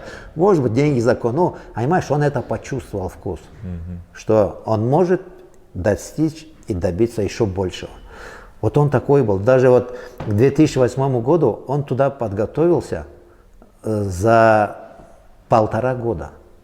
Он практически с 2004 года, будем так говорить, у него еще же был на 2 года там как бы выходные у него были. Вот. И как бы вот представь себе, к 2008 году он за год, а то и за 1,5 где-то, его первые соревнования были Кубок России в Казани. Он там 190 или 185 порвал, ну что-то такое. В общем, оттуда он отбирался, и отбор уже был в Саранске. Вот. Это его была 2-я Олимпиада.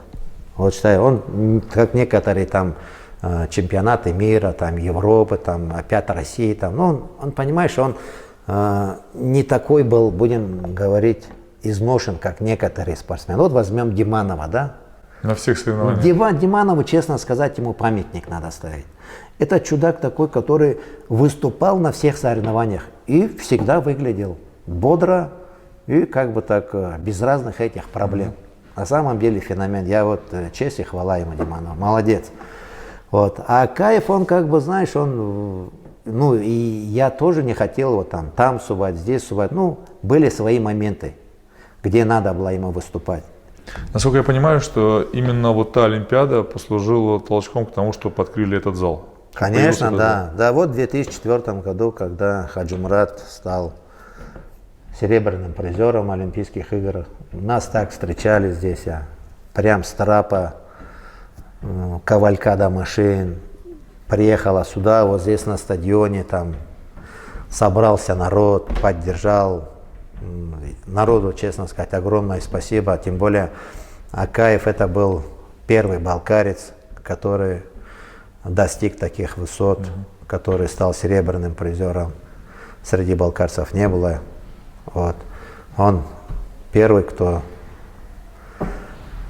поднялся на пьедестал олимпийской, как говорится, платформы.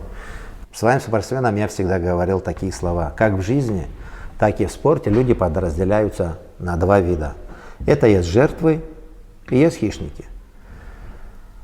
Я говорю, в жизни вы должны быть добрыми, честными, трудолюбивыми, помогать, не обижать, сеять добро. А если вышли на помост, надо быть хищником. Или ты сожрешь, или тебя сожрут. Моим спортсменам желаю всего самого хорошего и доброго. Я за них, за всех, за каждого очень рад. Я горжусь своими спортсменами, и потому что они, как говорится, росли как спортсмены, я рос как тренер. После Тырнауза мы поехали в сторону Нальчика, где планировали остаться на ночь, а по дороге заехали в Баксан, куда нас пригласили местные тяжелоатлеты.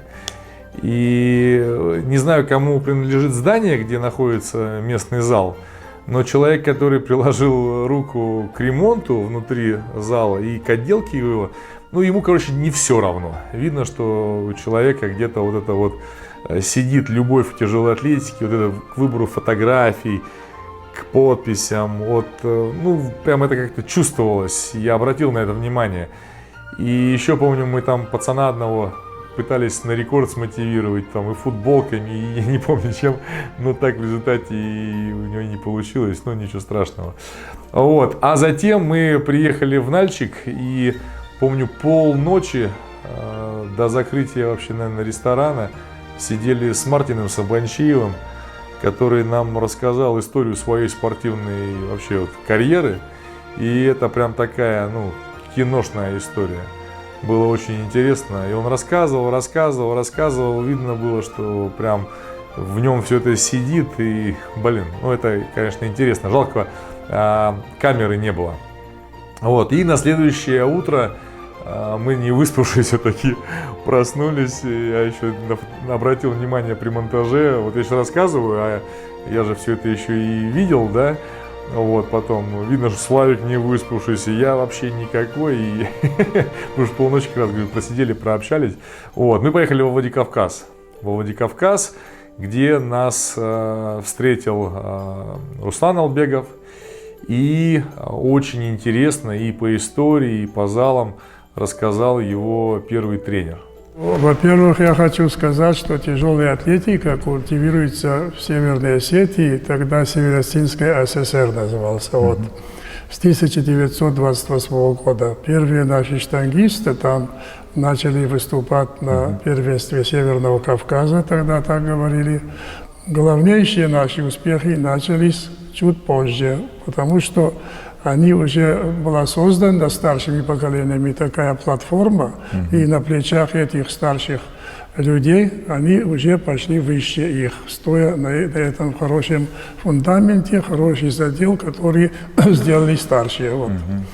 Поэтому первым чемпионом мира в 1991 году стал Артур Акоев. Вот. Знаем, в весовой категории 110 килограмм он стал чемпионом мира. А на другой год на Олимпийских играх занял второе место, серебряный медаль. Я так считаю, что попасть на Олимпийские игры уже хорошее дело. Когда говорят, что в спорте есть только одно место, первое, я с этим не согласен. В спорте есть все места, сколько участников на соревнованиях. Вот так. И это правило не только для Олимпийских игр, вы считаете, это и для всех соревнований? Да, это везде, потому что каждый спортсмен, выступая на соревнованиях, решает свою задачу, то есть улучшить свои результаты, и которые близко к нему, побороться с ними. И если пятый может стать вместо 6-7, уже хорошее выступление, если при этом улучшил свои результаты. И это воспитывает бойцов. А то глядит, что нету места в тройке и ничего не делает. Это не так правильно, как я считаю, да. После этого главный наш успех нашей осетинской тяжелой атлетики – это победа на Олимпийских играх в Атланте Тимура Таймазова. Правда, я оговорюсь, добавлю, что он тоже в 1992 году занял второе место на Олимпиаде. Вот. А на новой Олимпиаде, которая в Атланте, он стал чемпионом Олимпийских игр. Так. Ну и дальше уже у нас Руслан Албегов стал 2 раза чемпионом мира, 2 раза чемпионом Европы, 5 раз выиграл чемпионат России. Ну и на Олимпийских играх занял 3-е место. Да. Кого я перечисливаю, это являются гордостью нашей осетинской тяжелой атлетики. По женской части у нас сперва Казаева Зарема стала чемпионкой мира, очень с высоким результатом. Она при весе, например, 69 килограмм толкнула 157 килограмм, при рывке 120. После этого она стала чемпионкой Европы, она же стала в Афинах, заняла 3-е место, бронзовый медаль на Олимпийских играх в 2004 году. Так. Теперь Царукаева Светлана выступала в Пекине, но много бывает факторов. Иногда, когда говорят, это ее первая Олимпиада, будто каждый день Олимпиада. Очень неприятная ситуация, что она выбыла из борьбы так. Почему? Ну, есть разные версии, поэтому я не буду говорить, потому что точной одной версии там нет. Эта же спортсменка в 2011 году была признана лучшей спортсменкой мира среди тоже всех весовых категорий у женщин. Она установила мировой рекорд в весовой категории 63 килограмм, 118 килограмм. Это даже для мальчиков, это примерно такой же категории. Солидно. Это солидный результат, тем более 118 тот. Но на другой Олимпиаде, уже в Лондоне, она заняла второе место, серебряная медаль. Вот. Много выигрывала разных соревнований, заслуженный мастер спорта, вот так. Теперь, что касается дальше, у нас другая спортсменка, вот Тима Туриева. Тима Туриева, чемпионка мира, она же 2 раза в мире была вторая, 2 раза серебряный призер, кроме этого, и кроме того чемпионка Европы. И выиграла много разнообразных соревнований. Вот у нас уравновесились. Мужчины 3 человека добились высоких результатов, и женщины также не отстали, тоже 3 человека. За ними есть тоже люди на подходе, надеемся. Штанга, вот в Северной Осетии такая республика, главнейший вид – это вольная борьба. Смотря по результатам, по этим, мы за ними чуть поодаль стоим, тоже близко.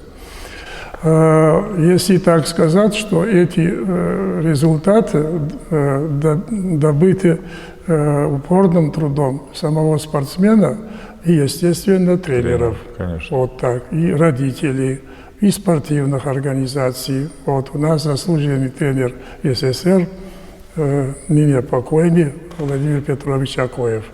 Есть и другие тренеры, вот так, которых и Зулуев Казбек, и Руслан Наньев. Я тоже стараюсь по мере своих сил, как говорится, вот так вот. И другие тренеры есть, которых тоже труд принесет и приносит результаты. Ну, в городе у нас, я сейчас скажу, 5-6 залов, в пригородном районе 3, в общем, где-то 15 залов в республике есть. Ну, это много. Ну, разного калибра залов. Есть большие залы, есть средние залы, есть малые залы, но оттуда тоже идет результат.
Но на следующее утро мы были уже в Назрани, где планировалась встреча с Израилом Росомаковым. олимпийским чемпионом по тяжелой атлетике в 1988 году в Сеуле. А вот до встречи с ним, с самого утра, мы встретились с местными штангистами, с тренерами в их зале. И вот впервые за все увиденное мне показалось, что зал для штанги даже слишком большой. То есть такое огромнейшее помещение. И всего лишь для 10 помостов, блин, ну я бы там натыкал еще бы больше. Собственно, примерно то же самое было с базой в Чехове, вот кто помнит, да? Изначально там было 2 линии, а потом кто-то, видимо, так же, как и я, посчитал, что это слишком много, и еще посередине бахнули ряд. Вот мне кажется, что-то вот это примерно ждет и этот зал. Но вообще зал, конечно, шикарный, и оборудование хорошее, и даже беговые дорожки есть, ё-моё. Ну, короче, круто. А вот затем мы поехали в горы. Нас Израиль Самаков встретил и повез в горы. Вот эта поездка, конечно, прям мне очень запомнилась. Ну, а вечером уже собрались у него в доме в селе Плиево для интервью на равных, которые в будущем вы обязательно увидите. Бах, ну что ты включил, братоль? Ты гонишь! Регги, брат! Регги!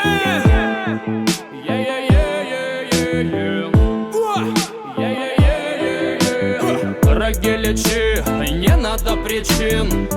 Мы горим, как мир от лампы до свечи. Как колесо в стакане, брат, растворись. Браза, я все сделаю, на регги положись. Оу, регги-ман, дай по газам. На планете существует все, что надо нам. От дождя Панама на мозгах, от ненужных лиц очечен на моих глазах. Ганджа, каждому, кто с нами. Саншайн, согревай лучами. Забери себе в авто несколько мегабайт. Регги лайф, регги лов, регги олрайт. Едем, катим, заберем все. Много потратим, зажигают фонари. Луна горит, мама Мария говорит. Регги шумит, едем, катим, заберем все. Много потратим, зажигают фонари. Луна горит, мама Мария говорит. Регги шумит. Вайб, грув, звук наболтай. Дай пруф, ромалка погадай. Почему же не оркестр, а тупо бит? Почему же я убитый, но не убит? Майки, попы, глаза горят. Найки, копы, деньги летят. Мирный мир и в ножнах ножи. Держи феерию души. Ганджа, каждому, кто с нами. Саншайн, согревай лучами. Убийцы ни гвоздя, ни жезла желали нам. Спасибо. Забери себе в авто несколько мегабайт. Регги лайф, регги лов, регги олрайт. Едем, катим, заберем все. Много потратим, зажигают фонари. Луна горит, мама Мария говорит. Регги шумит, едем, катим, заберем все. Много потратим, зажигают фонари. Луна горит, мама Мария говорит. Регги шумит.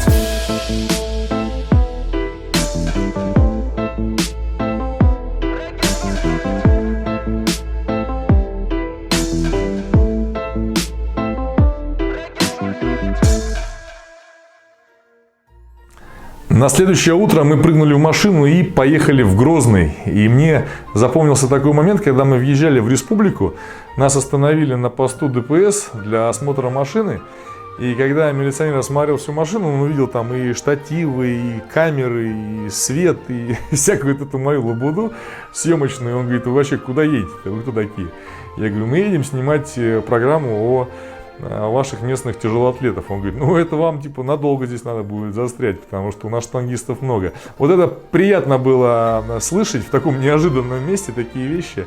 Вот. Начало было классное. Но когда мы уже приехали, к сожалению, Чингиза Магушкова по семейным обстоятельствам не получилось с нами увидеться, и Аптио Хадов не смог вырваться. Вот, это с теми ребятами, с которыми мы были на связи. Но в любом случае, вице-президент федерации нам уделил очень хорошее внимание и весь город показал, и за город свозил, и вечером покормил в шикарном ресторане, и, конечно же, рассказал про положение дел в тяжелой атлетике в республике. Поэтому вам огромнейшее спасибо. Вот это кавказское гостеприимство за всю эту поездку я очень ощутил, поэтому всем, кто принимал, всем, кто кормил, всем огромнейшее спасибо.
Мы всегда были представлены в составе сборных команд Советского Союза, а теперь России. И наши штангисты достигали, скажем, самых высоких достижений на чемпионатах Европы, мира и Олимпийских игр. И это дает нам право говорить, что чеченская тяжелая атлетика, ее вклад в развитие российской тяжелой атлетики очень огромен. И я этим горжусь, что сегодня я возглавляю Федерацию тяжелой атлетики как вице-президент Федерации. И большой толчок, скажем, в становлении тяжелой атлетики уже в новой истории Чеченской Республики после 2 ужасных военных кампаний. И такую неоценимую большую помощь в этом смысле нам оказал этот наш президент Федерации Магомед Кадыров, который до сих пор с нами сотрудничает. И с приходом его в нашу федерацию уже наши штангисты выступали на чемпионатах Европы, мира, уже в новой истории России и на Олимпийских играх. И нам сейчас намного комфортнее и лучше мы чувствуем, скажем, даже если оглянуться назад, скажем. В этом смысле у нас очень много новых спортивных залов по республике. Географии тяжелой атлетики в республике — это 17 районов, и в каждом районе у нас есть секции тяжелой атлетики. Все тренера, которые у нас работают в сельской местности, они обеспечены минимум того, что да, в этом смысле. А оснащение центральных залов, оно, конечно, хорошее. Тем более вы сегодня были видели эту базу, которая она приспособлена для летних тренировочных таких процессов. И я думаю, что начиная, наверное, уже с лета будущего года там будет постоянно по полной программе. По менталитету своему чеченский народ или кавказцы, они в большей степени не командные виды спорта здесь можно как-то продвигать, потому что личная слава, личный успех для нас, для кавказцев, для чеченцев, оно имеет основополагающий такой в этом. И он может себя проявить в таких видах спорта, как тяжелая атлетика, скажем, в частности, вольная борьба, бокс и так далее. То есть вот эти чисто психологические моменты и грамотный подход наших тренеров к этим вопросам, может быть, обуславливал такое понимание, что в населенных пунктах, может быть, базы, они не совсем одинаковые везде, во всех населенных пунктах, но тем не менее у нас тяжелая атлетика сегодня в том русле, в котором мы двигаемся, нам дает надежду, что у нас и амбиции на будущее, так сказать, не маленькие, и с молодежью мы очень много работаем. Приток юношей в секции тяжелой атлетики, оно, скажем, немножко меньше, чем, скажем, прошлые года. Но тем не менее у нас недостатка в молодых, талантливых ребятах сейчас нету. Но тем не менее основа и фундамент закладывается в сельской местности. И мы, наши тренеры, там подыскиваем талантливых ребят, мы смотрим их на соревнованиях первенства республики, среди юношей, отбираем, стараемся. Весь следующий день мы посвятили Дагестану. С самого утра мы приехали в Хасавюрт и начали снимать дворец спорта, в котором занимаются местные тяжелоатлеты. Зал очень хороший, в хорошем месте, в хорошем дворце, поэтому, ребят, вам спасибо за встречу, желаем вам удачи. Вот, а затем мы рванули в Махачкалу. Я там раньше был, но я прилетал туда на самолете, и меня встречал человек на своей машине. Но когда мы ехали до гостиницы, я просто, реально переживал. Такого движения на дорогах я, наверное, не видел нигде, если говорить про Россию, да. И в этот раз я приехал уже на своей машине, и я переживал вдвойне. Во-первых, я переживал просто, что там, не дай бог, что случится, а во-вторых, я переживал просто тупо за машину, потому что если сейчас тиранемся, ударимся и так далее, то нам придется наш график передвижения смещать. Вот, короче, это было прям такой напряженный момент, и нам еще ребята пишут: вы там поаккуратнее, типа местные, да? Вот, пришлось поднапрячься, но в результате мы добрались до зала. В этом зале, как я говорю, я уже был. Он находится на стадионе, в подтрибунном помещении. Такой полноценный советский зал, но уже с какими-то современными элементами. Там баннеры, там другие штанги. Видно, ребята так стараются, молодцы. И потом мы покушали, пообщались с президентом местной федерации, с Саидом. Вы знаете, за время автопробега я познакомился с рядом людей, которых раньше не знал.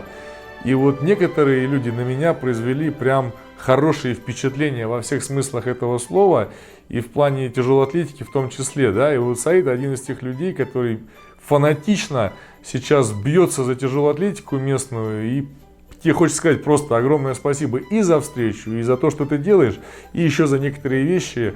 Я думаю, ты меня, Саид, поймешь, а ты в любом случае это видео посмотришь, поэтому тебе большое спасибо. И потом мы все вместе на нескольких машинах из Махачкалы поехали в Дербент. И вот это место действительно очень крутое, такое реально туристическое. Я вам советую там побывать, это просто круто.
Ну а после того, как мы посмотрели всю эту красоту, мы поехали в гости к Овсетову Садулаевичу, в его деревню, где он сейчас живет.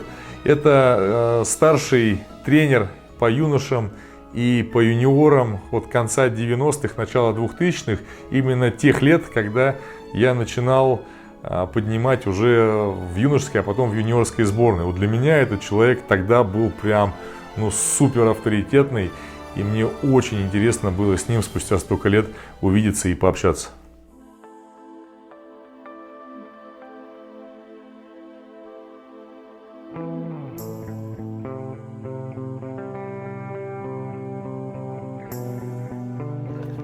они еще не поспели, Дим. Они еще не поспели. Это вот граната, видишь, как обильно она урожай в этом году у нее. Большие. Да, это ты возьмешь, хоть не поспелый, но в Москве таких не продают. Это передам. Дима знает, что отсюда, ну, с Юждага вышел и Максим Абдулмеджидов, вот Расулов. Да. А Расулов, кстати, да, с этого отсюда, села. с этого села, да. Расулов там уже. Да. Так, здесь куда-то головой удариться можно, нет? Аккуратно, Дим, аккуратно.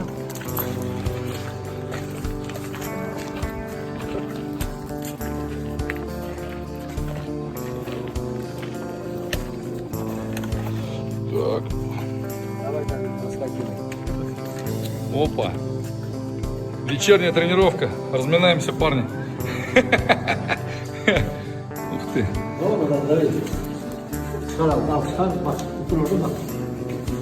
Вот тот зал, который кует железо.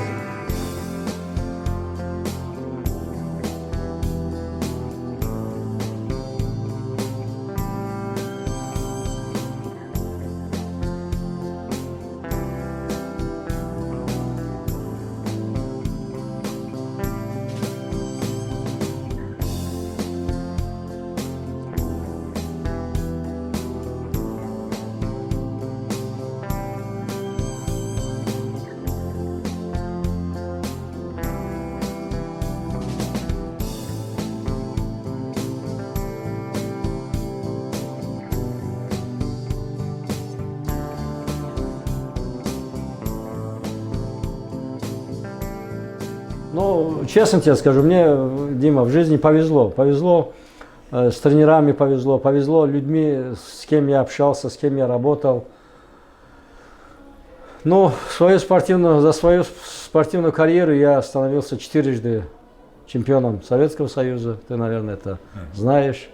Установил 11 рекордов Союза и мировой был. Я мечтал, чтобы меня хоть один раз выставили бы на солидных, это мир, Европа, Олимпиада. Но опять-таки, когда человек в своей весовой категории явный лидер, Дим, я же, вот не для хвастовства это будет сказано, я выигрывал Союз и 10 килограммов, и 15 килограммов выигрывал. Больше, вы ничего уже изменить не могли? Нет, конечно, за меня все решали уже. Даже в 82 году, когда меня не взяли в 81 году, я был там Вячеслав Иванович был на этих соревнованиях, он, к сожалению, тоже его там, спроси у него, что там произошло, он тебе скажет. Это было в Лиле, я понял. Во Франции. Понимаешь, были те люди, которые решали свои шкурные вопросы. Ему начихать было, как там Клоков выступить или Овсетов там. Ему нужно было продвинуть свое туда. С Кравчуком? Ну, конечно же, ты же все прекрасно понимаешь. Прекрасно понимаешь. Как получилось, что в 96 году вы возглавили команду юниорскую? Честно говоря, так прямого такого желания не было. В ЦСКА как-то мы сидели, был и Плотников, я был, Георгий Николаевич был, Манжос. Там как-то от армии выдвигались кандидатуры на те или иные должности. Но в частности, в то время юниорскую команду, по-моему, тренировал Полетаев, Петр Полетаев. Да, это я точно помню. Я тогда сказал, что я хотел бы начать с юниорами, потому что я уже по линии вооруженных сил занимался тренерской деятельностью именно вот с юниорским возрастом. Да. И поэтому мне это было понятно, мне это было легче, и вот поэтому я такое решение принял. В 1996 году поддержало немалое количество людей мою кандидатуру. Нелегкий такой выбор, когда ты определяешь команду, кому-то ты становишься приятным, кто-то тебя ненавидит. Это жизнь, всем не угодишь в этой жизни тоже. Я по своей работе, принцип у меня такой был. Конечно же, я смотрел на перспективу. Когда я взял того же Мухаммада Сазаева, того же Хаджимурада, ты прекрасно помнишь, Он в юности, ну, хоть видно было, что он будет поднимать, но он еще не был Акаевым. Я его брал в юношескую команду. На перспективу? Да, на перспективу. Того же Сазаева. На чемпионате мира, когда ты стал чемпионом мира, Сазаев там толчок выиграл. Он толкнул 222. Поэтому это оправдывало. Ну, когда уж видишь, что и психологически спортсмен не тянет, и физически, хотя физика, я пример сейчас приведу. Когда я Сергею Сергеевичу Пайразьяну сказал, что на Чепурко ты особо не напрягайся, то есть что он не поедет. Да, не то, что не поедет, я его возил. Но когда я смотрю на ряд соревнований, где он выступает, и каким он был на тренировках, для меня стало ясно, что это большим спортсменом не будет. Я когда Пайразьяну сказал, он обиделся. Но потом, когда он уже сам стал старшим тренером, он в одном интервью в Олимпии вот этот случай упомянул, что я ему сказал, так оно и случилось. Но я, честно говоря, вот когда, допустим, команда выезжала на чемпионат мира, там, вернее, на чемпионат мира я не вывозил взрослую команду, только на Европу. На юниорскую я всегда спрашивал мнение тренеров и их просил. Личных? Да, лично просил их оставить свои комментарии по поводу подготовки команды, по поводу уровня каждого спортсмена и на что этот спортсмен способен. И потом оставлял свои записи. Ты задал вопрос, а я о нем так и не вспомнил. Как-то Павлович Вишневский мне говорит, что, Овсей Сулаевич, вот парень, он почему-то не выступал здесь, а вот стоило бы его посмотреть. Я говорю, хорошо. Можно как-то связаться с ним? Он говорит, да, у меня есть контакт с тренером. Я говорю, хорошо, пусть он на первый сбор. Я официально отправлю бумагу о том, что он вызывается на учебно-тренировочный сбор, который мы проводили чаще всего в нашей базе в Рузе. Ты знаешь, ты сам неоднократно там побывал на учебно-тренировочных сборах. Но я увидел, он мне понравился. Павлович чувствовал многие вещи, да? Да, он был профессионал. Это крутой. Светлая ему память. Да. Я многому у него учился, он у меня где-то, можно сказать. Но это был, одним словом, если так можно выразиться, он был профессор. Он бы много еще сделал. Да. К сожалению, он ушел очень рано. Он был грамотный педагог, который мог и психологии он разбирался, и методики разбирался. Это вот Дима, вот когда... Ну говорят, и неординарно мыслил, то есть у него не было какой-то зашоренности. Понимаешь, однобокое мышление, оно ведет в тупик. Да, 100%. Это ведет в тупик. Должно быть именно неординарное мышление. Человек должен видеть, вот, чего у него не хватает. Допустим, у того не... Но сколько мы не пытались учить Володю с морского толкать, он толкачом так и не стал. Понимаешь? Это сам человек должен прочувствовать, вот как нужно стоять. Некоторые стоят там, ноги, вернее, колено выключают. Это вообще никак нельзя, ты сам понимаешь. Коленный сустав должен быть готов к взрыву. Даже я, будучи главным тренером и старшим тренером, я всегда отдавал дань уважения своим коллегам, которые мне помогали в этой работе. Ведь они изначально готовили этих спортсменов. Я же из них сам монстра не вырастил. Но они попали в сборную команду, которую я возглавлял. А моя задача – сохранить эту команду, сделать рабочую атмосферу и вырасти оттуда больших спортсменов. Ну, вот, в принципе, мне это, на мой взгляд, удалось. По одной той части была сильнейшая команда. По нашему первоначальному плану, после Дагестана мы должны были через Астрахань приехать в Волгоград и увидеться с Алексеем Петровым, нашим олимпийским чемпионом по тяжелой атлетике 1996 года в Атланте. Но Алексей за 2-3 дня позвонил нам и сказал, что он приболел и не хотел бы рисковать, чтобы нас не заразить. Поэтому нам пришлось думать, каким образом строить свой новый маршрут. И мы решили поехать через Буденновск, так как я слышал раньше, что там довольно-таки активно развивается тяжелая атлетика, и мне захотелось все это дело посмотреть своими глазами. Когда мы приехали, мы увидели два зала, вернее, нам показали два зала. Один такой как я говорю, атмосферный, даже с какой-то степени слишком атмосферный. Вот, похоже на такую полноценную качалку, но люди занимаются, дай бог. А второй такой, видимо, уже новенький, недавно только сделанный, но с хорошим новым оборудованием, с блинами. Ну вот 2 зала нам показали, и что самое важное, я увидел, что есть люди-энтузиасты, люди-фанатики, а также полноценные такие хорошие тренера, поэтому, ребята, вам успехов. Ну а после мы поехали в сторону Таганрога, я точно помню этот день, была хорошая погода, рядом всю дорогу улыбался и ржал Славян, потому что для него этот автопробег практически уже закончился, он ехал домой. Но по дороге мы все-таки решили заехать еще в одно место. Мы приехали в Батайск к нашим друзьям, которые развивают тяжелую атлетику в городе. И сейчас их зал находится на базе залов братьев Самургашевых. Там полноценный, так сказать, зал борьбы. И в уголочке несколько помостов отделения, так сказать, тяжелой атлетики. Вот там наши друзья сейчас тренируются, ведут детскую секцию по тяжелой атлетике. Вот мы с ними пообщались, пофотографировались и потом поехали в Таганрог. И уже стемнело, уже ночью Славян приехал домой. Вернулся домой. Думал, сейчас скажешь, мы поехали дальше. Не, хватит пока. Ну а мы поехали опять в Академию Ригерта, выспались, на утро хорошо позавтракали и поехали в Ростов, откуда Дима вылетал в Самару к своей семье, а я из Ростова поехал в Новочеркасск, где у меня была встреча с местными тяжелоатлетами, с Антоном Глушко, поснимали его зал. Я, кстати, там раньше никогда не был, хоть и прожил очень долго в Таганроге, почему-то в Новочеркасск я никогда не приезжал. И вот сейчас я этот пробел восполнил.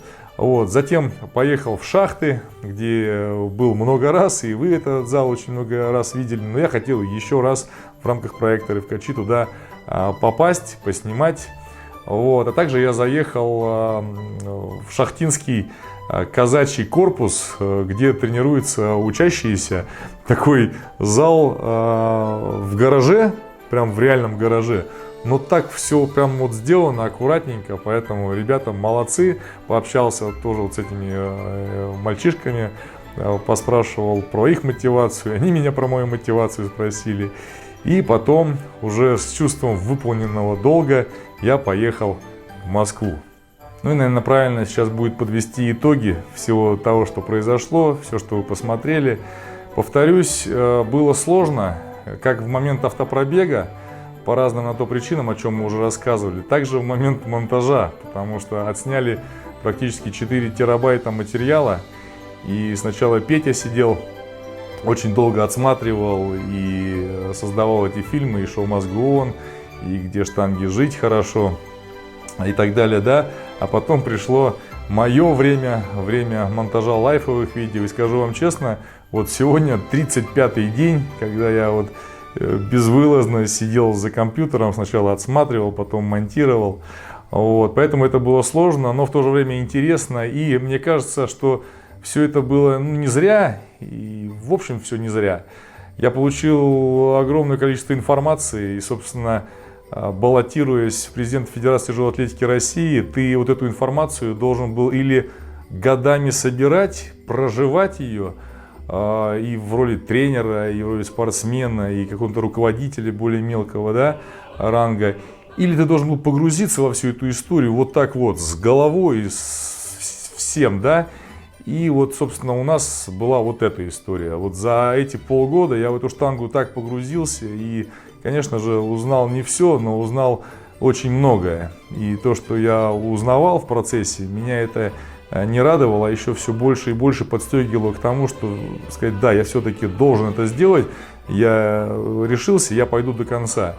А то, что оно получилось в результате, что мы не прошли, ну, расстроился или не расстроился, по-спортивному расстроился, потому что я все-таки спортсмен, и вот этот вот дух соперничества, он есть, но если смотреть опять-таки на всю эту историю в общем, то это была не финальная цель, это часть моей жизни, которую я готов был посвятить на то, чтобы поработать в этой роли, потому что я чувствую, что вот то, где я сейчас нахожусь, то, что я вот сейчас делаю для тяжелой атлетики, я практически все это исчерпал, я практически все снял, все показал, и мне хотелось выйти на какую-то следующую ступеньку, и, собственно, мне казалось, что вот мои компетенции, они в духе времени. Ну, получилось так, как получилось. В любом случае, я от штанги не уйду, тем более, что в момент автопробега у меня появилось очень много единомышленников. Некоторые после уже выборов сказали, что меня многие предали. На самом деле, те, кто должны были меня поддержать, они все поддержали.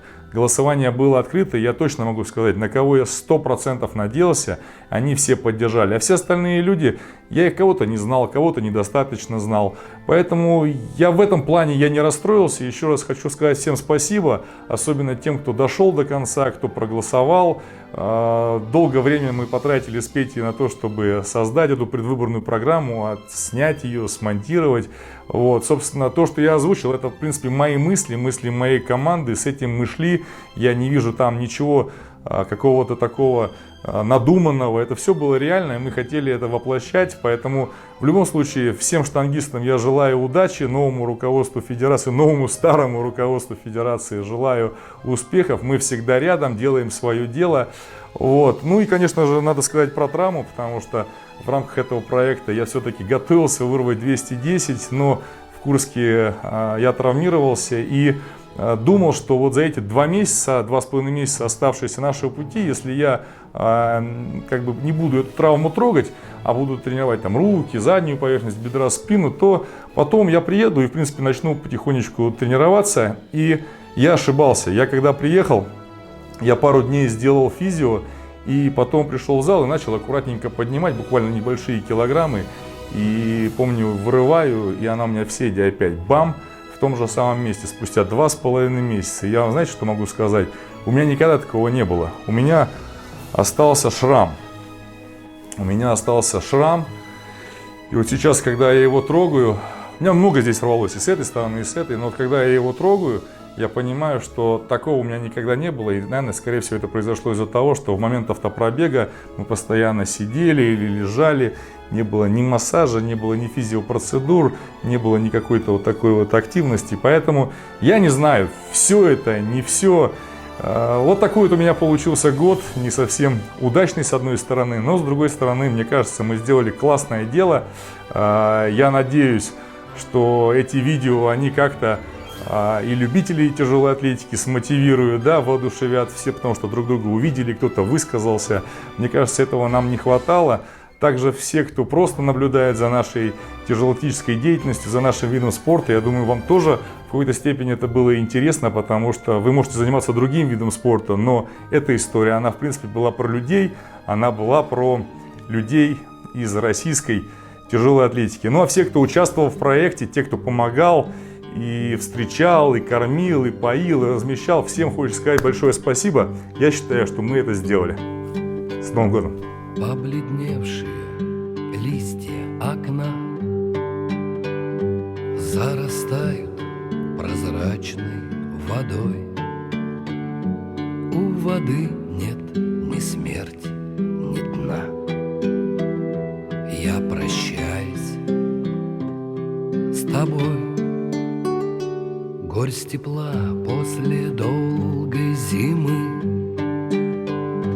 донесем 5 минут до утра, доживем.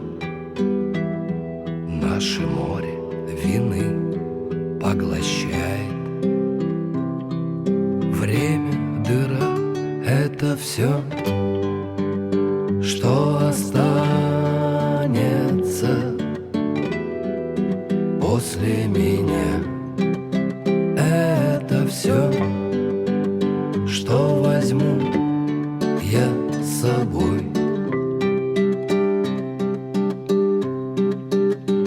С нами память сидит устала, а в руке ее пламя свечи. Ты такой хороший была, посмотри на меня молчи. Крики чайки на белой стене окольцованы черной луной. Нарисуй что-нибудь на окне и шепни на прощание рекой. Это все, что останется после меня. Это все, что возьму я с собой. Это все, что останется после меня. Это все, что возьму я с собой. Две мечты до печали стакан мы, воскреснув, допили до дна. Я не знаю, зачем тебе дан. Правит мною дорога луна. И не плачь, если можешь, прости. Жизнь не сахар, а смерть нам не чай. Мне свою дорогу нести. До свидания, друг, и прощай. Это все, что останется после меня. Это все, что возьму я с собой.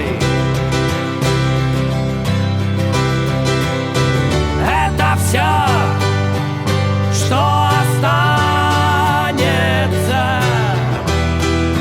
после меня. Это все, что возьму я с собой.